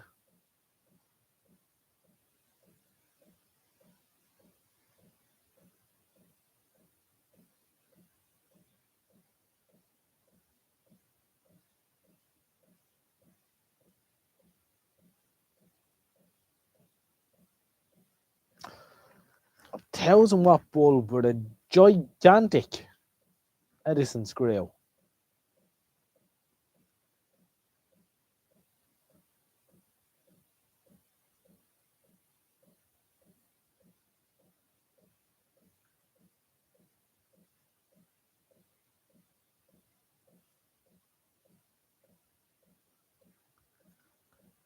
Not very many mercury vapor lamps or low pressure sodium lamps in PA anymore. PA. Philadelphia? Is that where you're coming from?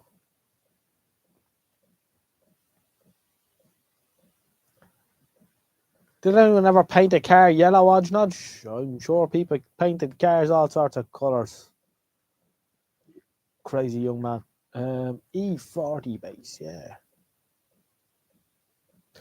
That wouldn't be much use in a dim bulb. Well, it depends what you're trying to start with a dim bulb.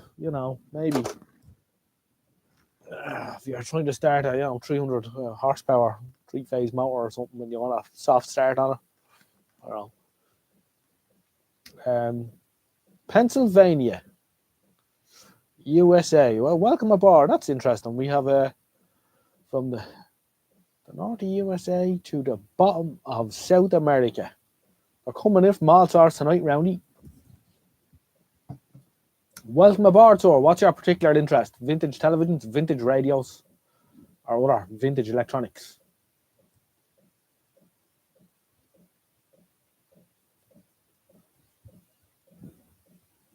We have 36 watching now. 44 thumbs up. So we're well into our friendly ratio there, Roundy. People come and people go.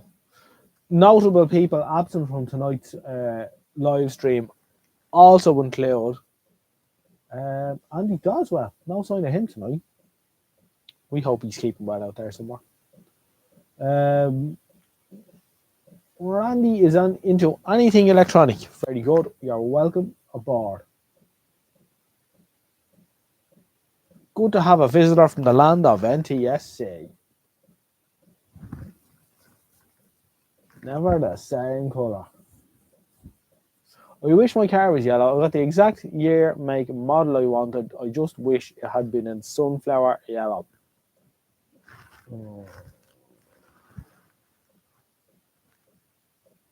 Fiat Chicky Chanto.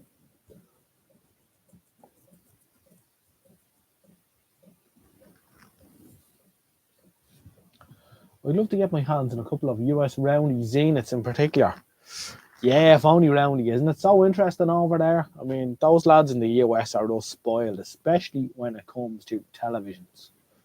Absolutely spoiled, rotten. We have to make do with all this half mains, death traps, Yet no one died. Yeah. A Hyundai Velostar.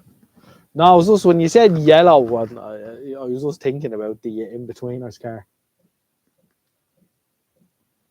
That's why that came to mind. What a program.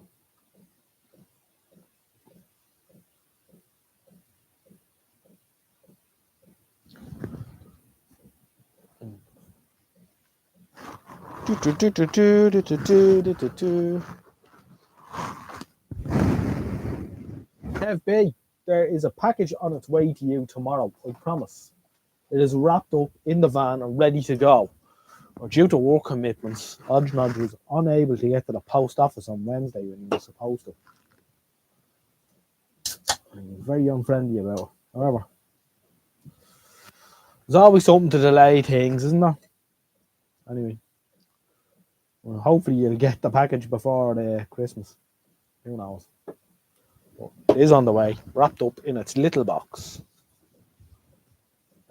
Chicky Chandler was a great little car. A friend of mine still has one. It's a little bit on-road worthy looking now, but it's still on the road. Libra Audio Laboratory. Still missing in my village in North Italy. So we have people from Italy here now as well. Good evening, Libra, and welcome aboard in the Odgenodge live stream. I don't think I've seen you in the chat before either. So we've got a few new faces around. This is very good. Rob's radio channel writes, I got scammed on eBay this week, Odgenodge. I forgot to tell. Do tell all, Rob. We want to know so that other people can't fall into the same trap. So feel free to share.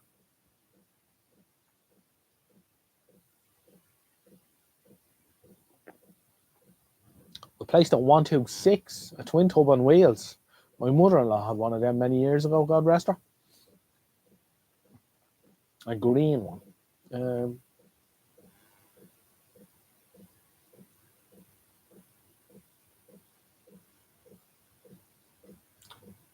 Yes. Yes, so do tell us what's going on there, Rob. We'd like to know. Chipmunk says, I need to find out why IFA2 is offline and the National Grid site is being a willy. I have no idea what IFA2 is, but it sounds interesting. Must be some sort of electricity station. We got some Fiat fans here, I say. For those of you who don't know, there's two things that Michael is passionate about. Old shit like this and dodgy Fiat cars. He's very into.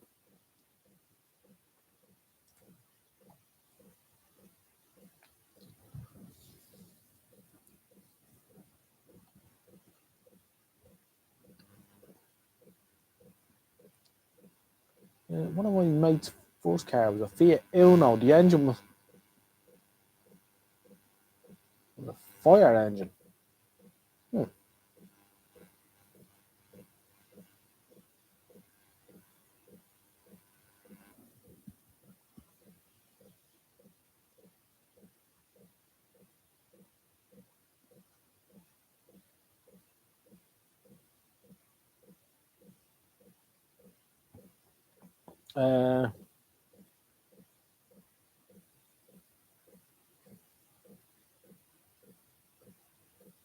Fully integrated robotized engine.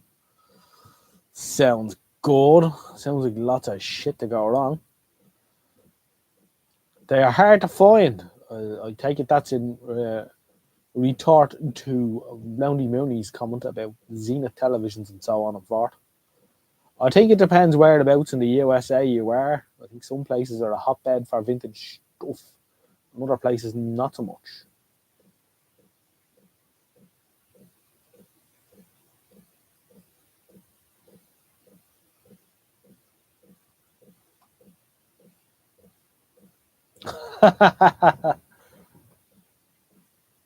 Oh, there, Norman. That doesn't sound wonderful.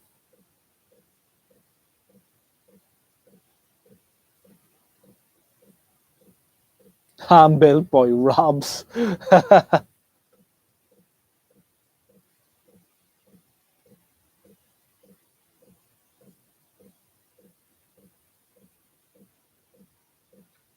Nice and dry and warm, exactly, yeah. Low humidity being the main thing.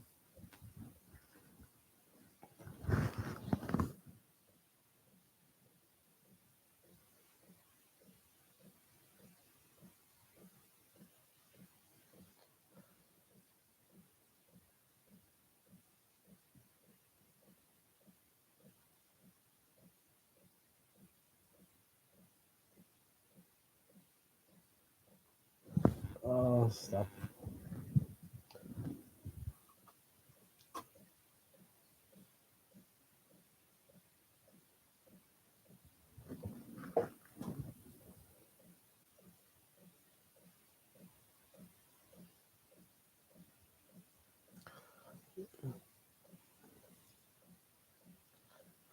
Yeah. Poor old British Leyland, huh?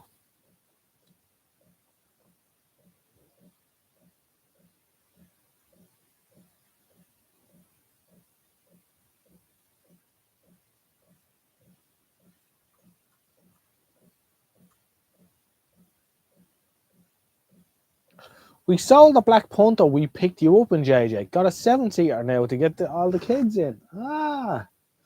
Let's see. What was the reg of that? It was something nifty anyway. Yeah. Some car. Michael, I won't relay the registrations here. Oh well, Michael has, yeah. Michael has some personalised number plates. He's some boy. You know, John, we were making so much money fixing tellers. So much fucking money. With Sainsbury's bags full of £50 notes on the stairs. So we went out, Bought some personalised number plates because we just had too much fucking money from fixing tellies. Wonderful days, Michael. Oh, wonderful days.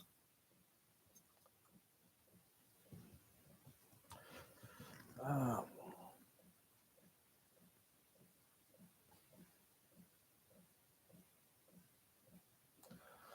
I bought Radio Cruncher a Walkman for his streams, and photo sellers listed were different serial number on photos. Volume knob was missing on the Walkman. It was there on the photos, and hinge broken. It was okay on photos. That can happen, all right. That can happen indeed.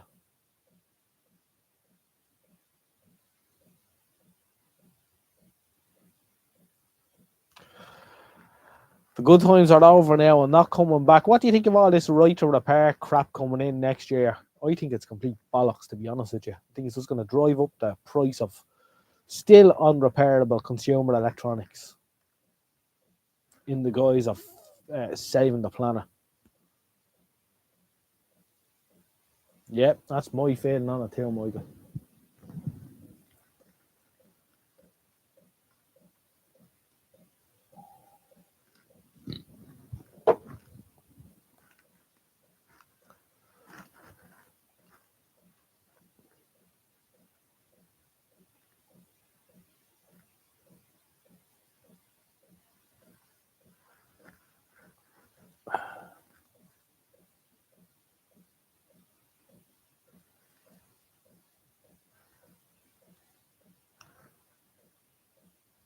Labour costs more than the new item. That's right.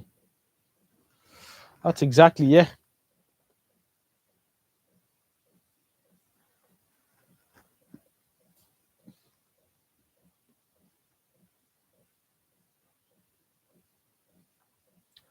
Exactly, Randy. Surface mount stuff is a nightmare.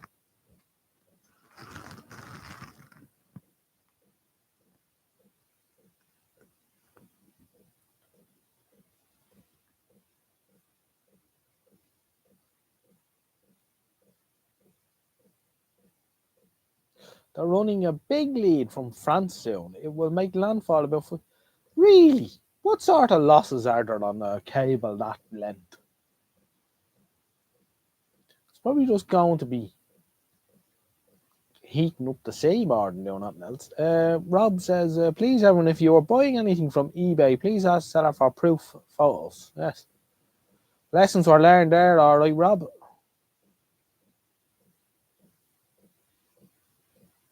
Yeah, I agree with that, White Sapphire.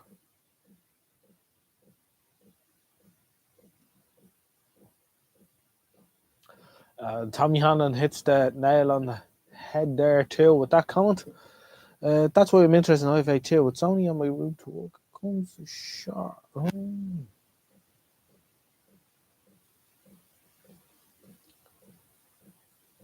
1,000 megawatts. What size is the how thick is the cable?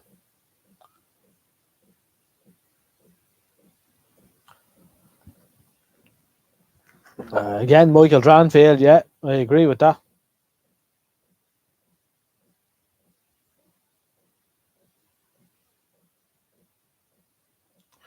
Not much loss. They run it at an enormous DC voltage. Oh, very good.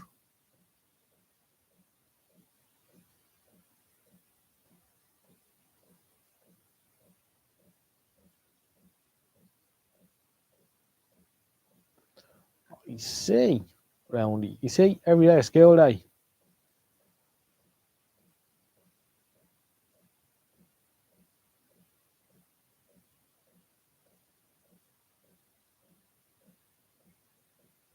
What phone because she messaged her says include disclaimer to indicate that the image was stock photo.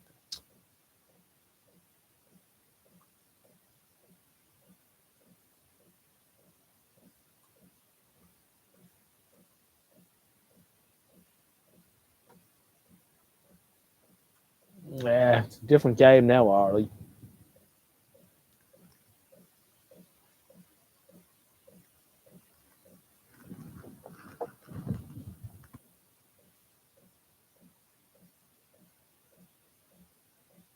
Not sure how thick the cable is, but they're using normal cable laying ship, so it can't be too enormous. It's interesting, alright, Chipmunk. Every day is a school day.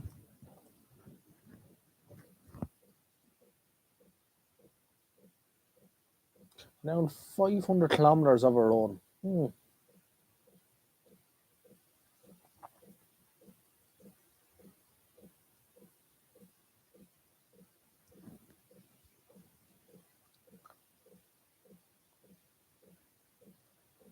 I think that goes into some sort of a joint inverter to be made into AC again, and then they do magic with it or whatever.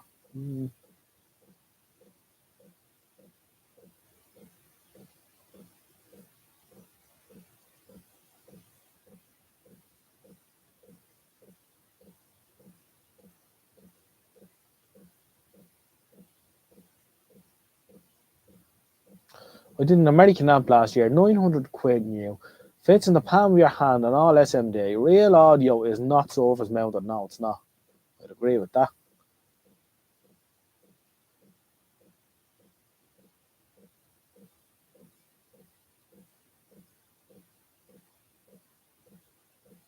That's interesting, Roundy.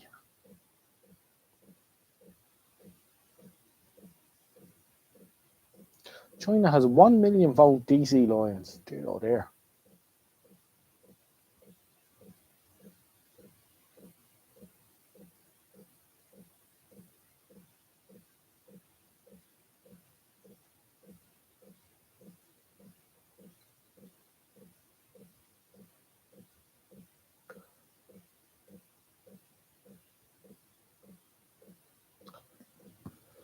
Surface mounting Arduinos are just throwaway parts when they break. Right in the bin, yeah.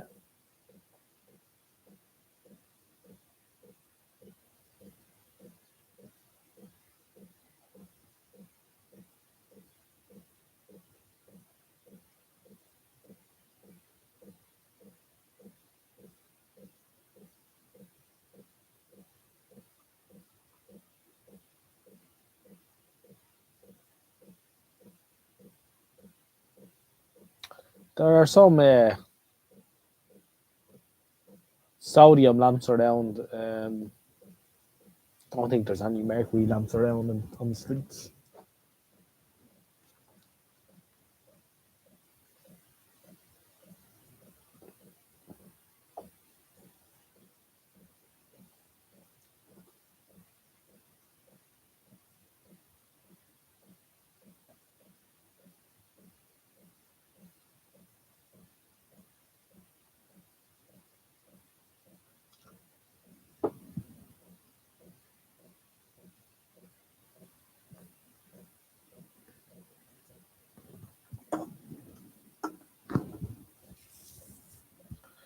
I assume the repeaters are needed for 500 kilometer cable. I have a load of ex-GPO wire ended valve Neo stock that we're using.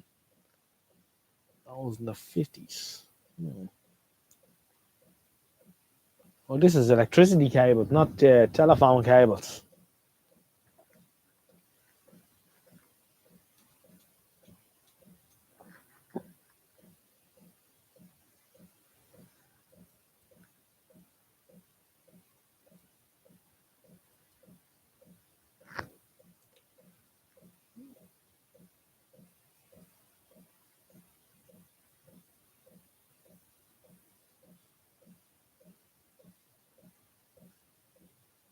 About 1 foot in diameter.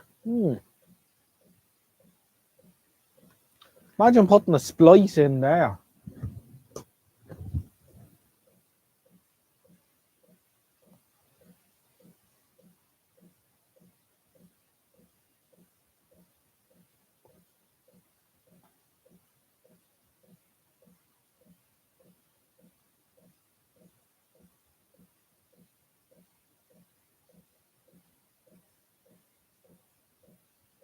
Big shock block. It would be a fairly big shock block, alright.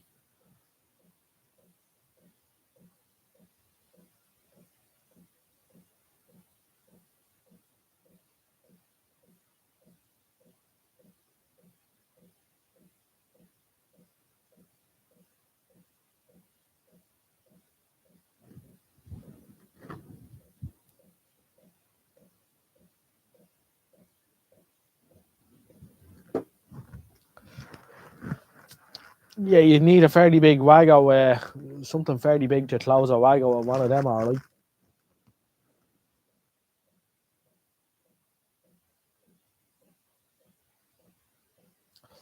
Yeah, even the 120 watt Weller would struggle, alright.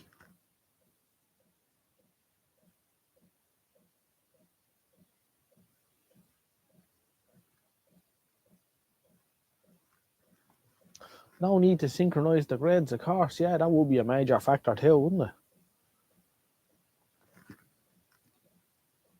And in fact, you could mix up, 60 hertz with 50 hertz and all that kind of stuff too. Wouldn't make any odds what the mains frequency was.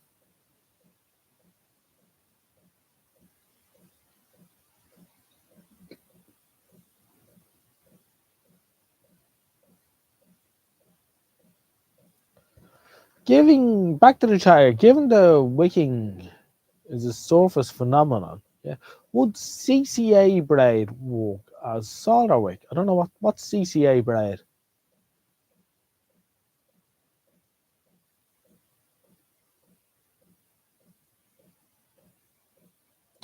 Ah, very good, chipmunk.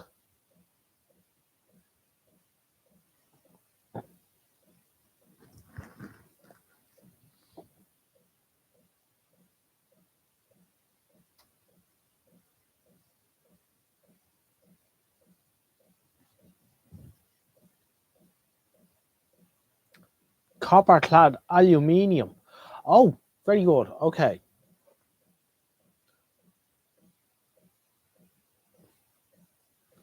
I wonder. Well, as you say, it's a wicking phenomenon, and I mean, solder will stick to. Yeah, yeah. Don't see why it wouldn't.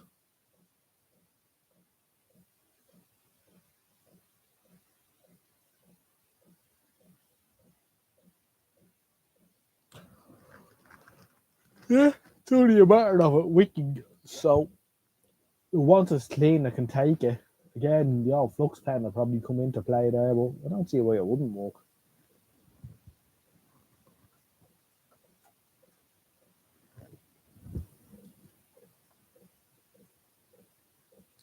I will buy 1 meter of RG59 and find out. Sounds good, chipmunk. You'll report back next week, I'm sure.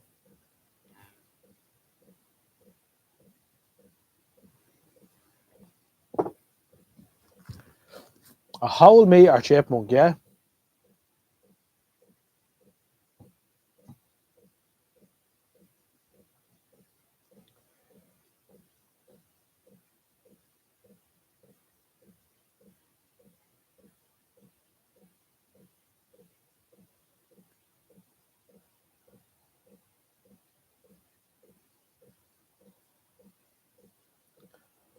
When I go in, I'll buy a meter to check. If it works, I'll buy 100 meter drum. Might even use some of it as coax.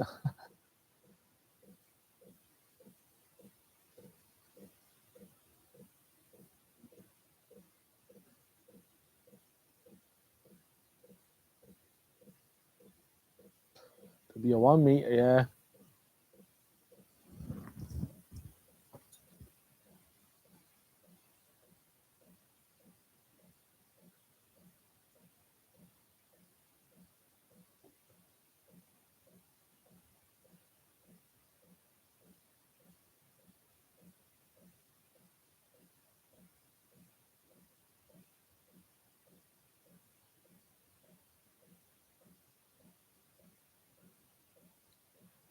I was trying to find the Savage Eye clip where they run the French beach with a giant 13 amp plug to be presented with a giant continental socket.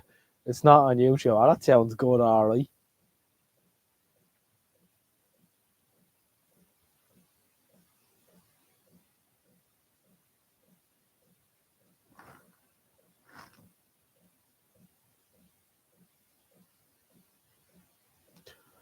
Uh, Death adapter to the rescue. Yeah, I know. I'm sure they figured it out somehow.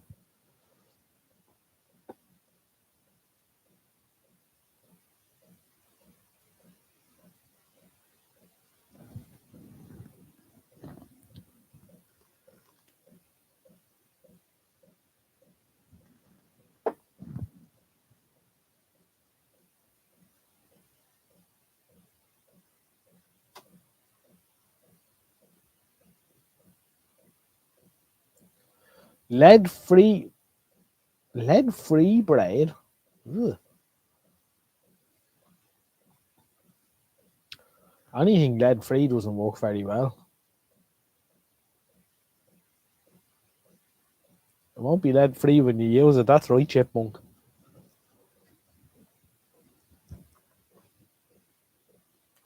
TX100 coax, high copper. Oh, if we're going to get all that complicated, why don't we just buy, solder wick? For actual TV, I use RG6.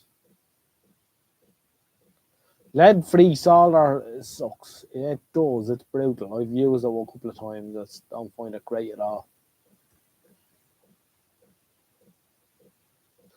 Dennis wants to make his own solder. How do you get the flux in the middle, though?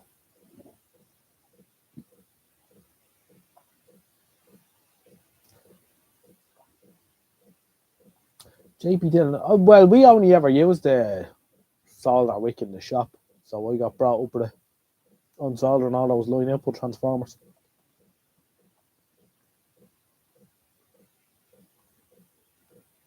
We had nice stuff back then called Kenwick, though.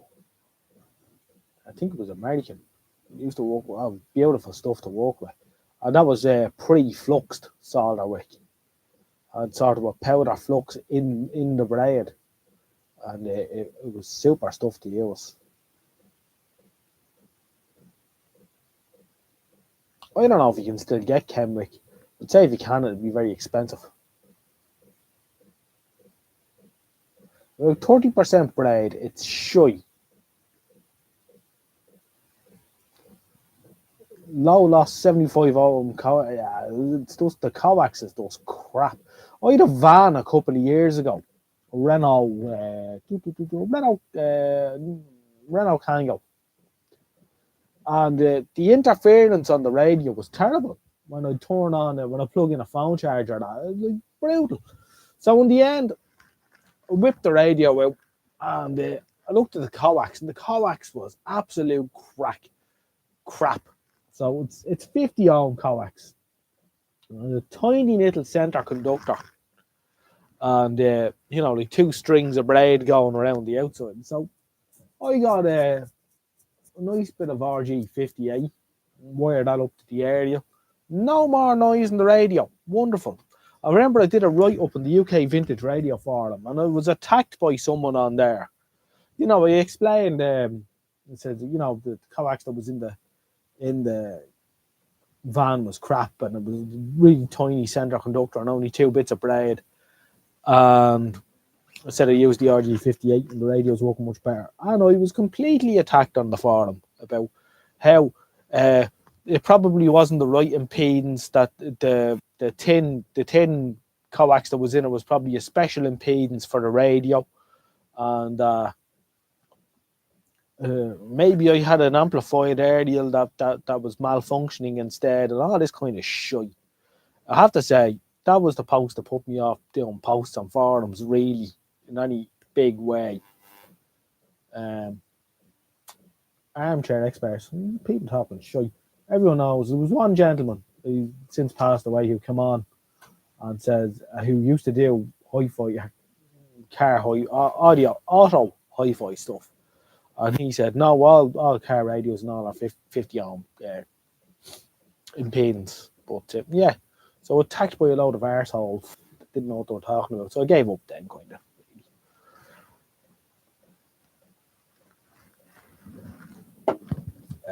That's kind of one of the reasons why with the YouTube output, I've control over what I do and all here. Some arseholes come attacking me then, I'll just push a button to make them go away. You can't do that on someone else's forum. Not that has ever happened, really, to be quite honest, but there you go.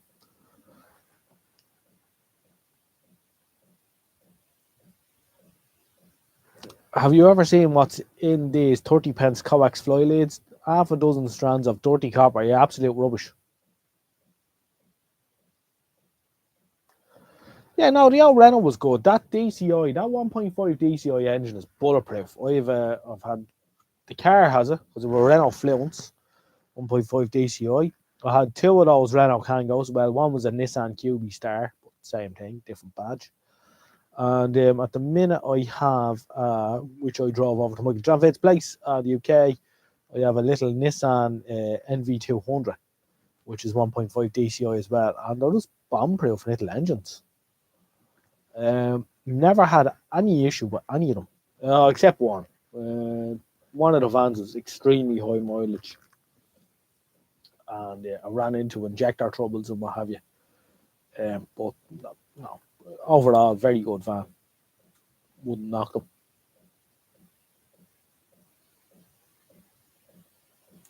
That engine is still going. It's the best thing they've ever done as far as the rest of them. Yeah, no, that 1.5 DCI is just super duper. And they've got it up to Euro 6 now. It's class. The trouble with arseholes is they can't stand anyone who knows what they're talking about. You undermine their own sense of self-importance. Very economical, yeah, absolutely. Yeah, like I was just coming on and said, anyone who's having trouble with their radio or medium wave or long wave in their car or van might want to check their coax and give them my findings, and then I was attacked unnecessarily. Bit sad, really, isn't it?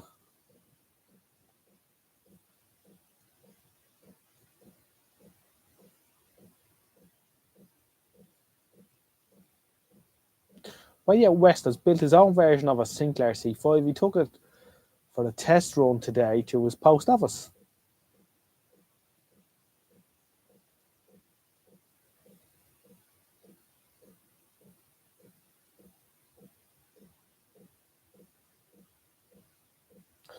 The Audi has long wave, despite being fairly new, but AM reception is very poor.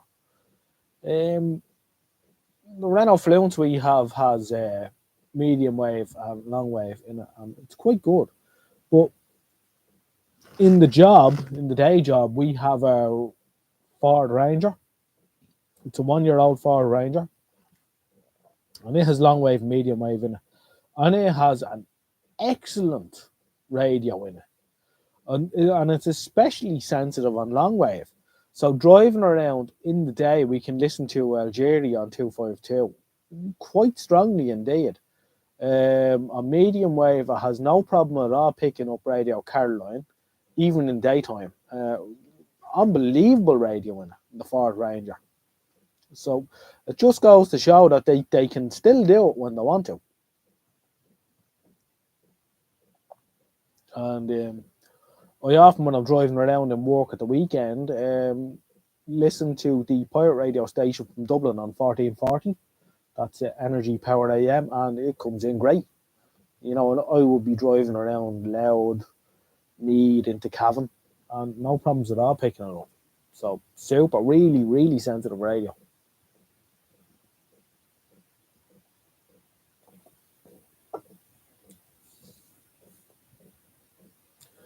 Yeah, it's strange, isn't it? So they can still do proper AM radio in a car when they want to.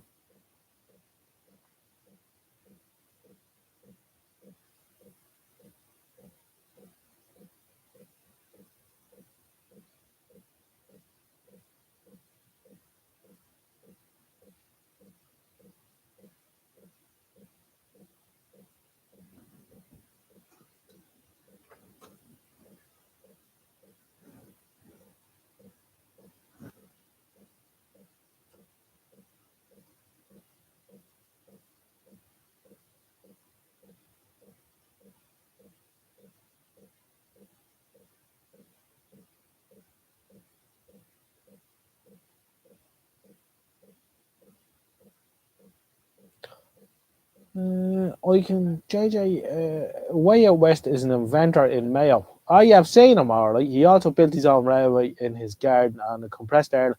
No, I've seen him, Jerry. I have watched a couple of his videos. He also he has a stationary engine with a big giant wheel for kinetic energy. He's quite interesting, actually, yeah. Seen quite a bit of his stuff.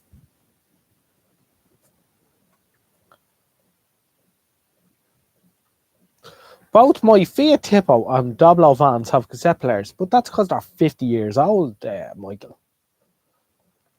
Quite a few. I can think of quite a few in the UK and say to restore radio and audio amps. They're bullshitters. I had someone get very defensive when I called them out on a glaring fix.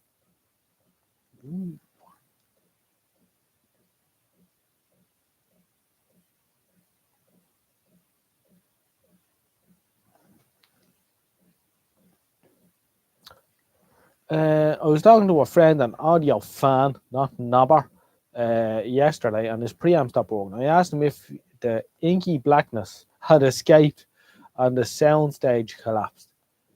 He said it lost its attack. It reminds me of the day I ran into my first audiophile, buying some speaker here. We started banging on about the hobby. I had to have both. How I had to have both lens identical or ruin the sound quality. Anti-phasing.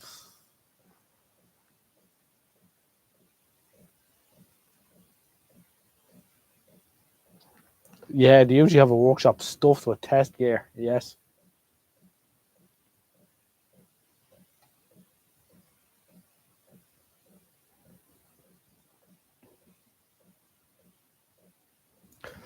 Yeah, that speed of light will catch you out on 2 meter lengths, alright. I see now starting to switch off DAB radio stations. Where is this in the UK? I know there's DAB got switched off here last year.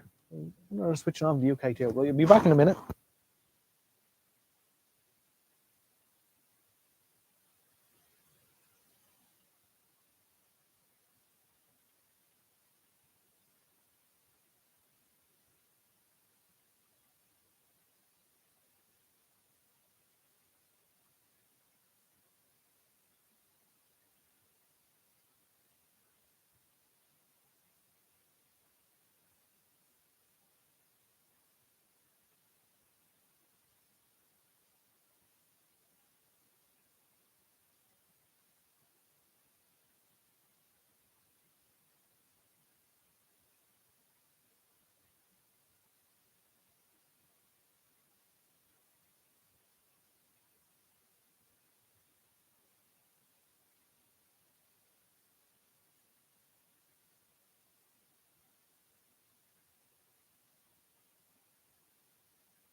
Audiophiles are soon parted with their money, says Dennis. That's the first comment I've seen, and it's the truest one I've seen all night.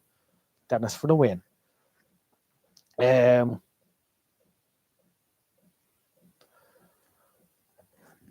what I want to know is how do we get in on that action and make a few quid?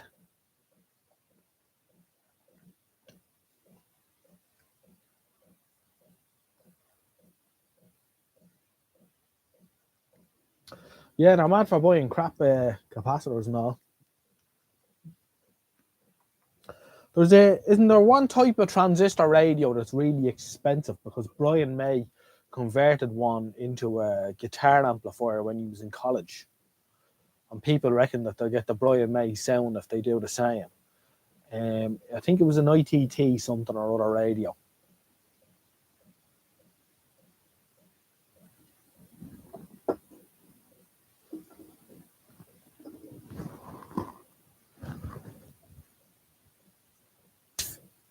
Open a branch of Richer Sounds. Yeah. The last hi-fi dedicated hi-fi shop I seen was in Harold's, not Harold's Cross. Uh, Rats. Let me think. What's a Harold's Cross? It was up around that way anyway, and it closed down. But like that, it was full of all this nonsense.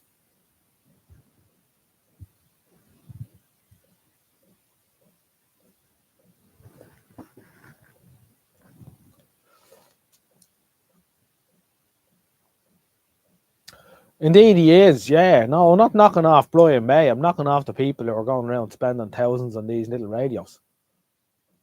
Um,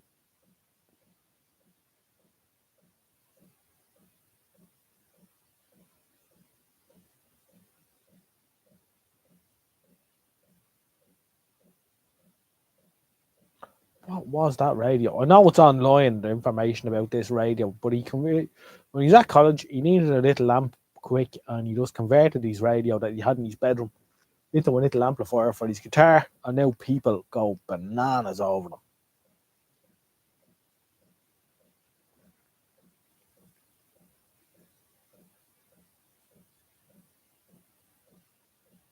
Everyone preferred the taste of the dearest one. Oh yeah, it's a complete placebo effect, alright, Michael. The tracking angle bloke. Ooh. Like the sound of him, alright. A friend of mine was an audiophile, used to always bang on about the THD of well, so blah. I got tired of one day and gave him an answer he did not like. Ooh. He probably said unfriendly things, Roundy. Beeswax absorbs in the fuse filament, apparently. Yes.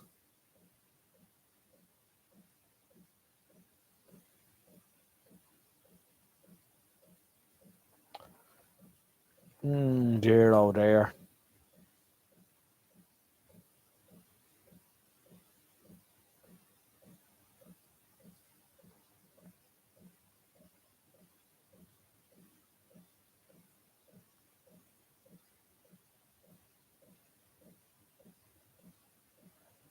Indeed. We asked, where's all the test gear to measure it? Because even the dog won't hear frequencies you're talking about. Yeah. Golden ears to go with the golden plated fuses.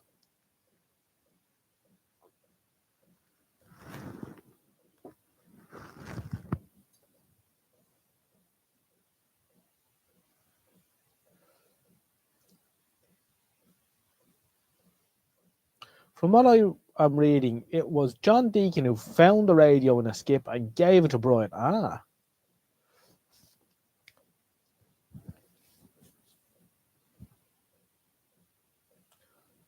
Ha. Good up to about 40 kilohertz. He probably struggled to get to about 12. I certainly do. I don't hear the 625 line whistle the way I did at one time. Complete bollocksology.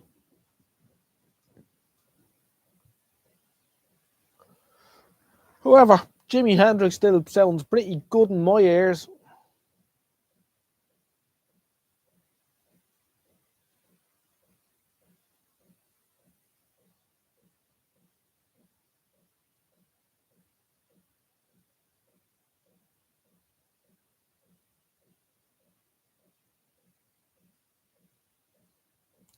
They swear by GPO audio jacks. Don't tell me they're worth money, are they? Sure, I had a few of them around here somewhere.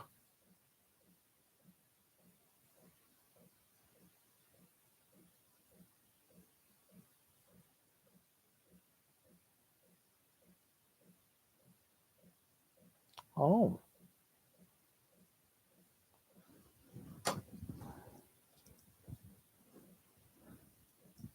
GPO jack strips are worth money. Ooh.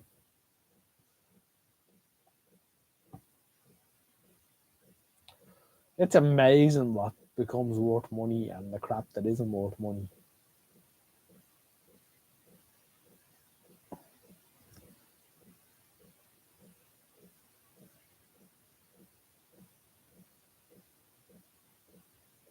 Yeah, the old vinyl thing, as you say, Dennis. Yeah,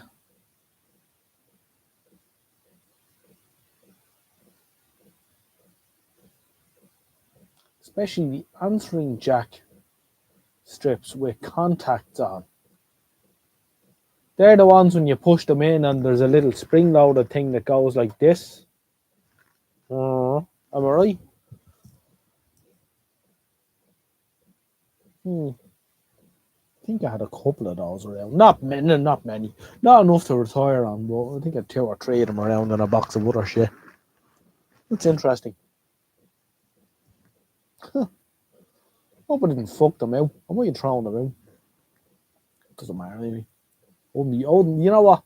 I'll throw them out before I'd sell them to them anyway. And I'll video myself doing it.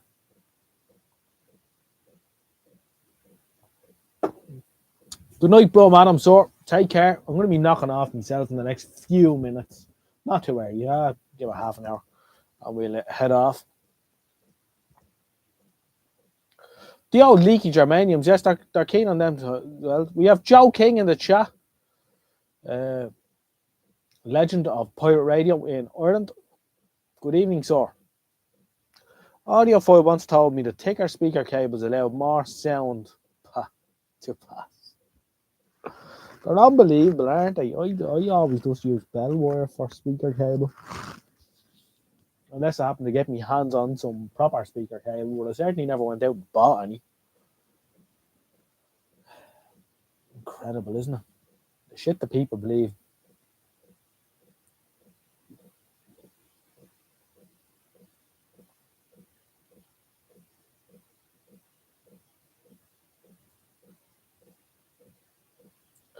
Yeah, the whole vinyl thing. It's a record and a record player. Yeah, vinyl this and vinyl that. Yeah, I don't agree with that either. Car battery cables would be wonderful.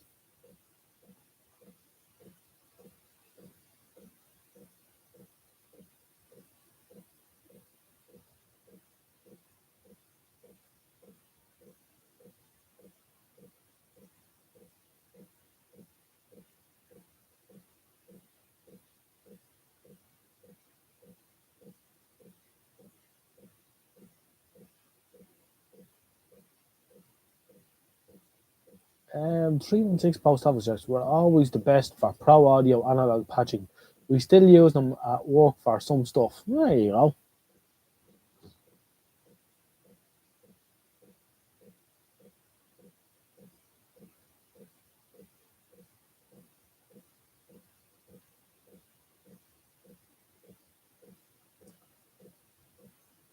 I have a vinyl of the Sugar Babes.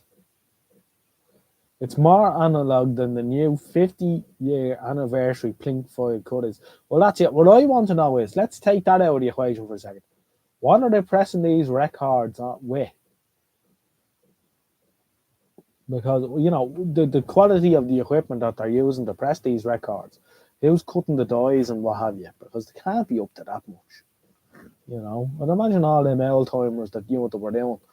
Much the same as rebuilding CRTs or whatever. The skills mustn't be there anymore, really.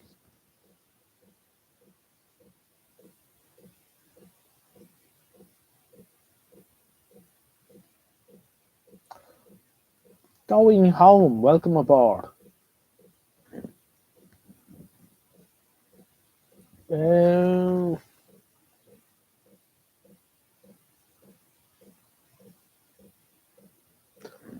don't forget about the skin effect on cable. Yeah, it's going to have to be thick.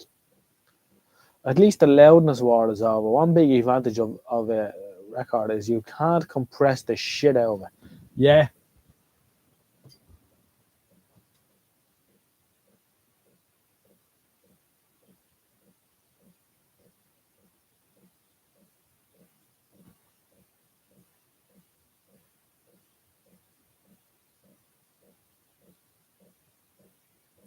If you're lucky, the recording is made from a third gen tapes.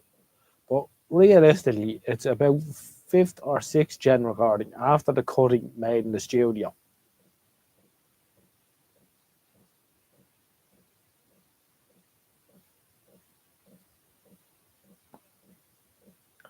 You can get really decent sound out of vinyl.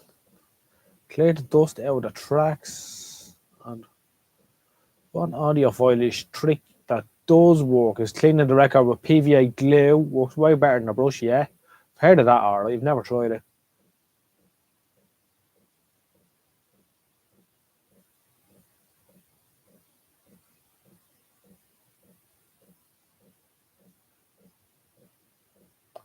Ever been through the lock in Ardnacrusha? I have not.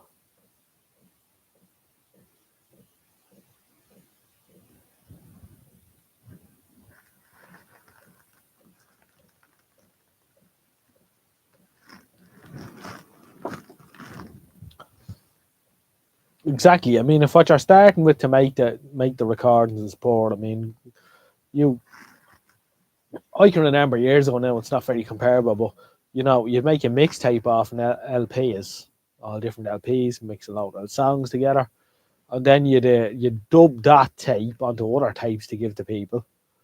It doesn't sound great now, you know.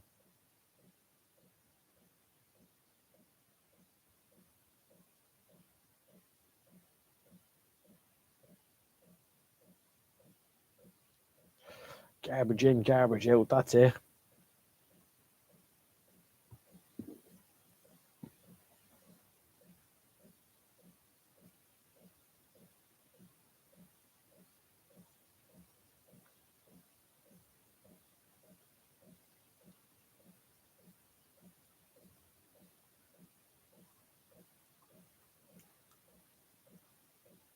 Just wash them as well. You can wash records as well too, can't you?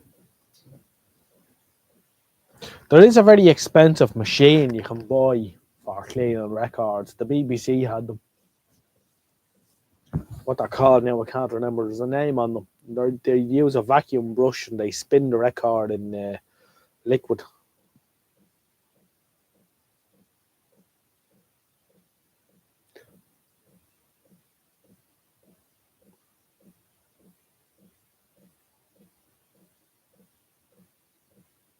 The most ridiculous audio food is the caravan amps with the whole chassis stuffed with tubes. David O'Toole is here. Good evening, sir. How are you? Welcome aboard the chat.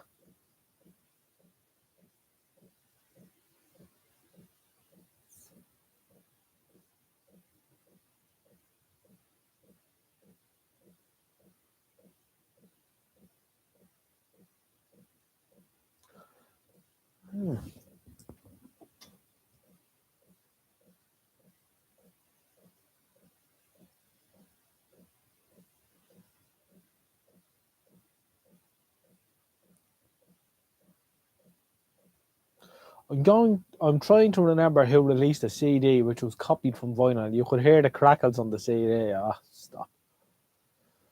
Well, it's the sound effects now that they put into music where it puts in the crackle effect. Unbelievable.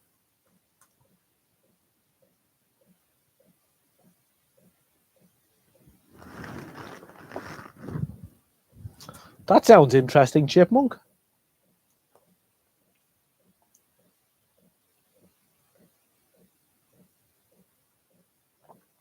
Good man, Rowdy. Always good to start them young.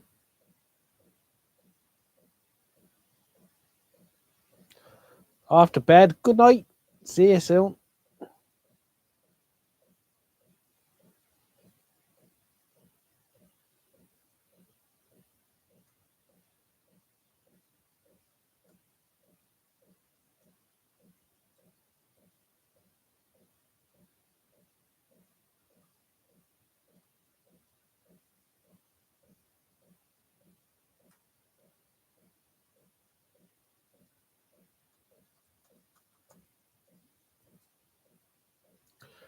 Chipmunk, he says, we do the packed fire alarm EM lighting tests for this Methodist church. They're really nice people. The Methodists are nice people. Yeah, my grandmother on my father's side was a. No, sorry, my grandfather on my father's side was a Methodist. Yeah.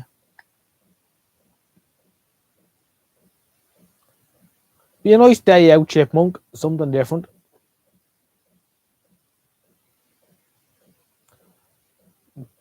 BC55 XLT scanner. I had one of those years ago, Dave. Yeah. Interesting little handheld rig.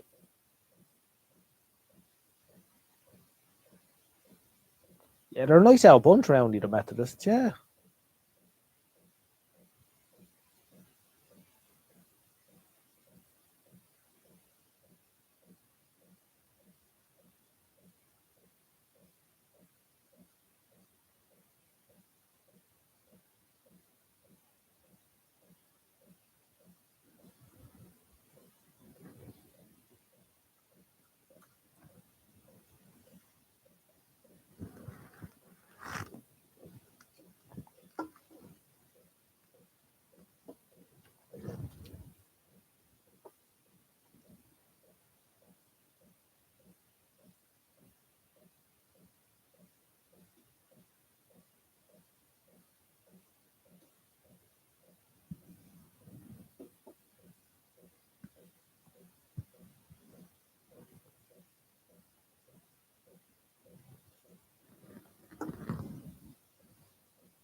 Ah,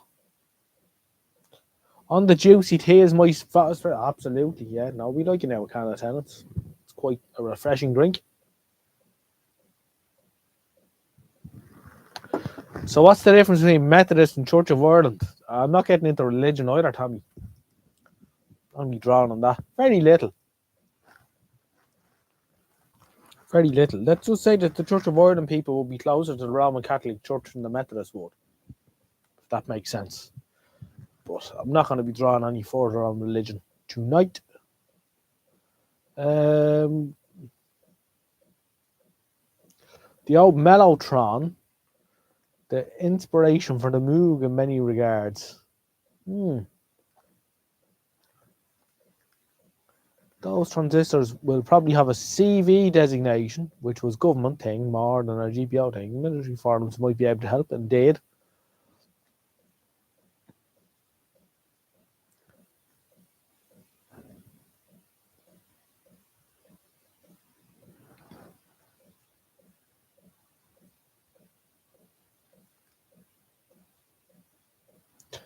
Um,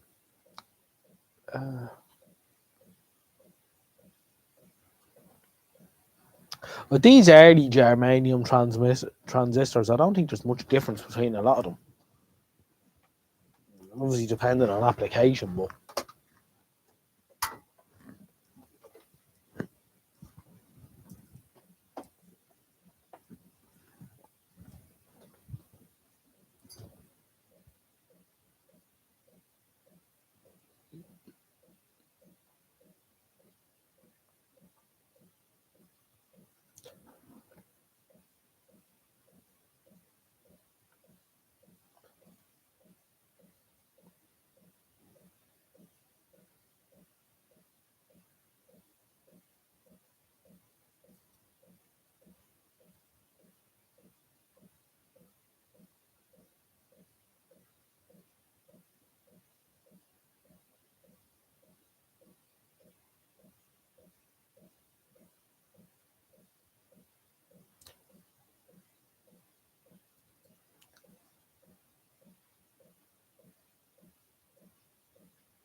probably an OC 71 variant.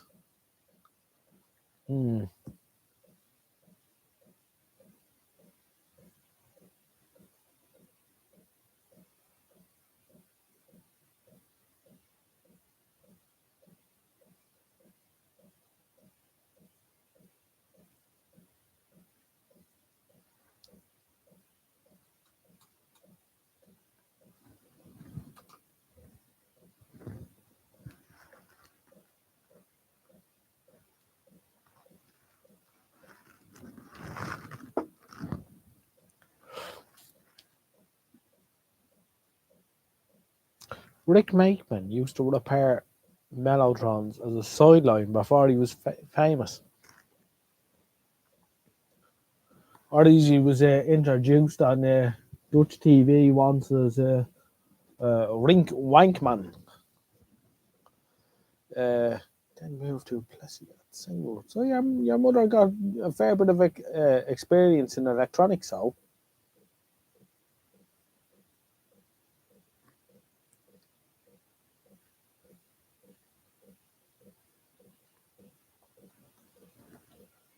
Right, lads, I'm going to pull the plug in a minute because it's heading for 11:30.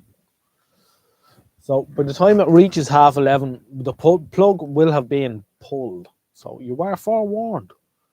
Say what you have to say to me and to each other now, or forever hold your peace, or at least until next Sunday. It's been a good live stream. I've enjoyed the number of viewers we've had tonight, which has been 44 at one point, which are high numbers for the Odds Nudge live stream. Also, good to have one or two new faces as well. And the stream is going well. I hope you all enjoyed the live stream tonight. It's always good to get out here and spend an hour or two with you, or in the case of tonight, nearly 3. And hopefully more will happen with this magic lantern in the meantime, between now and next Sunday. It's not simple. Finding the time, I needn't tell you, of various commitments.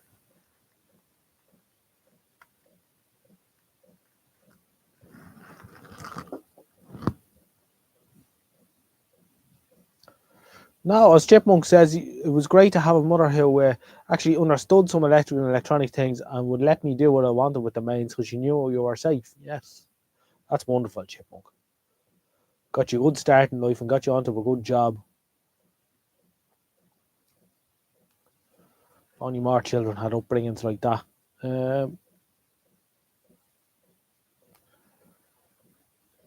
Thank you very much, Roundy. Yeah, no, you know yourself. Time is becoming a precious commodity. More so than money or anything else, actually. It's time is the problem. Just the time to do stuff. It's a killer. You know, especially when you spend your whole week with all this stuff rattling around your head that you want to do, and you just haven't got the time to do it, you know? It's quite frustrating at times. It can be quite frustrating.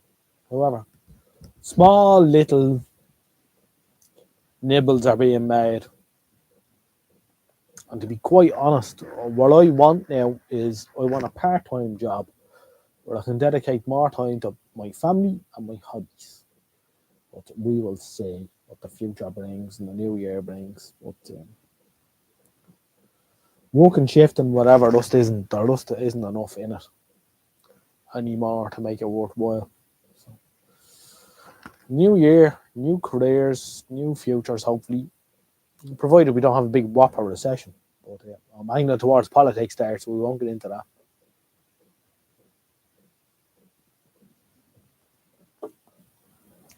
But needless to say, we should not be complaining. Life is good. And I think it's fair to say that we have all built up together here a nice little community on a Sunday evening, which is good. As Roundy Mooney says, the taxman is the killer too. It is indeed. It's not worth your while working. It's not worth your while not working. It's hard to win.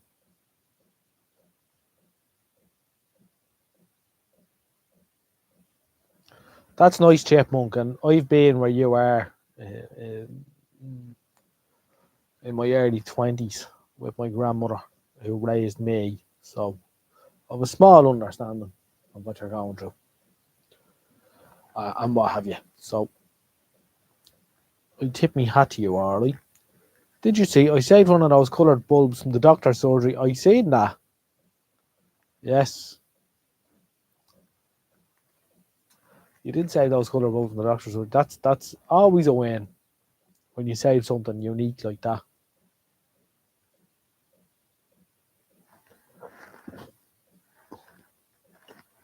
Recession is inevitable right now. Well, something's going to give, but we won't get into that either. But yeah, nobody wants to do it, and everyone wants £1,000 a week for sitting on their arse. There's a problem there. I don't want £1,000 for weeks sitting on my arse. But however,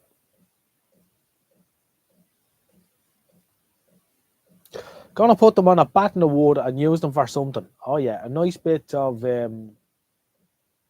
mahogany if you can get it polished up. That'd be nice. You know what, Chipmunk? If you want a piece of mahogany, I'll post it to you. Email me your address if you're interested. You don't mind paying tax if the money is spent sensibly. Yeah, it's a long time since it has been, though. Well, if your mother still has her marbles, that makes all the difference. In fairness, my grandmother had her marbles up until the last couple of months, but she had other issues. But yeah, anyway, she was 93 when she passed, and she probably would have went on a lot longer.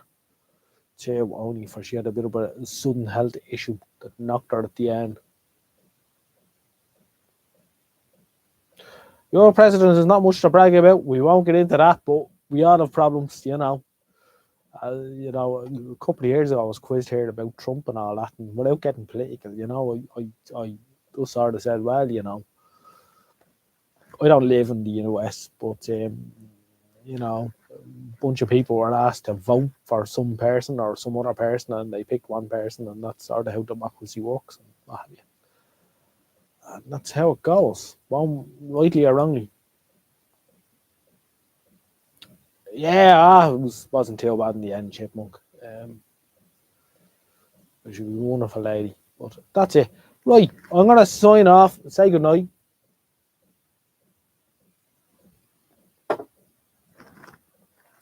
Thank you all for swinging into the live stream. We will hopefully get a video on this GC again during the week. And even more so, I hope it's of interest. And we'll catch you next Sunday, all being well. Thank you, everyone, for swinging into the live stream. And yeah, next Sunday we'll do more things. I'll do the thing that I do at the end of every live stream now. I'll read off the participants in the chat. Noel Conway, Dennis, Mike 1, Delta Lima Golf, Jerry BVR, Joe King, Libra Audio, Michael Tranfield, Norman Donnelly, Randy 79, Rayborn, Roundy Mooney, The Chipmunk, and Odge. And Radio Restorations by Colin. That's it.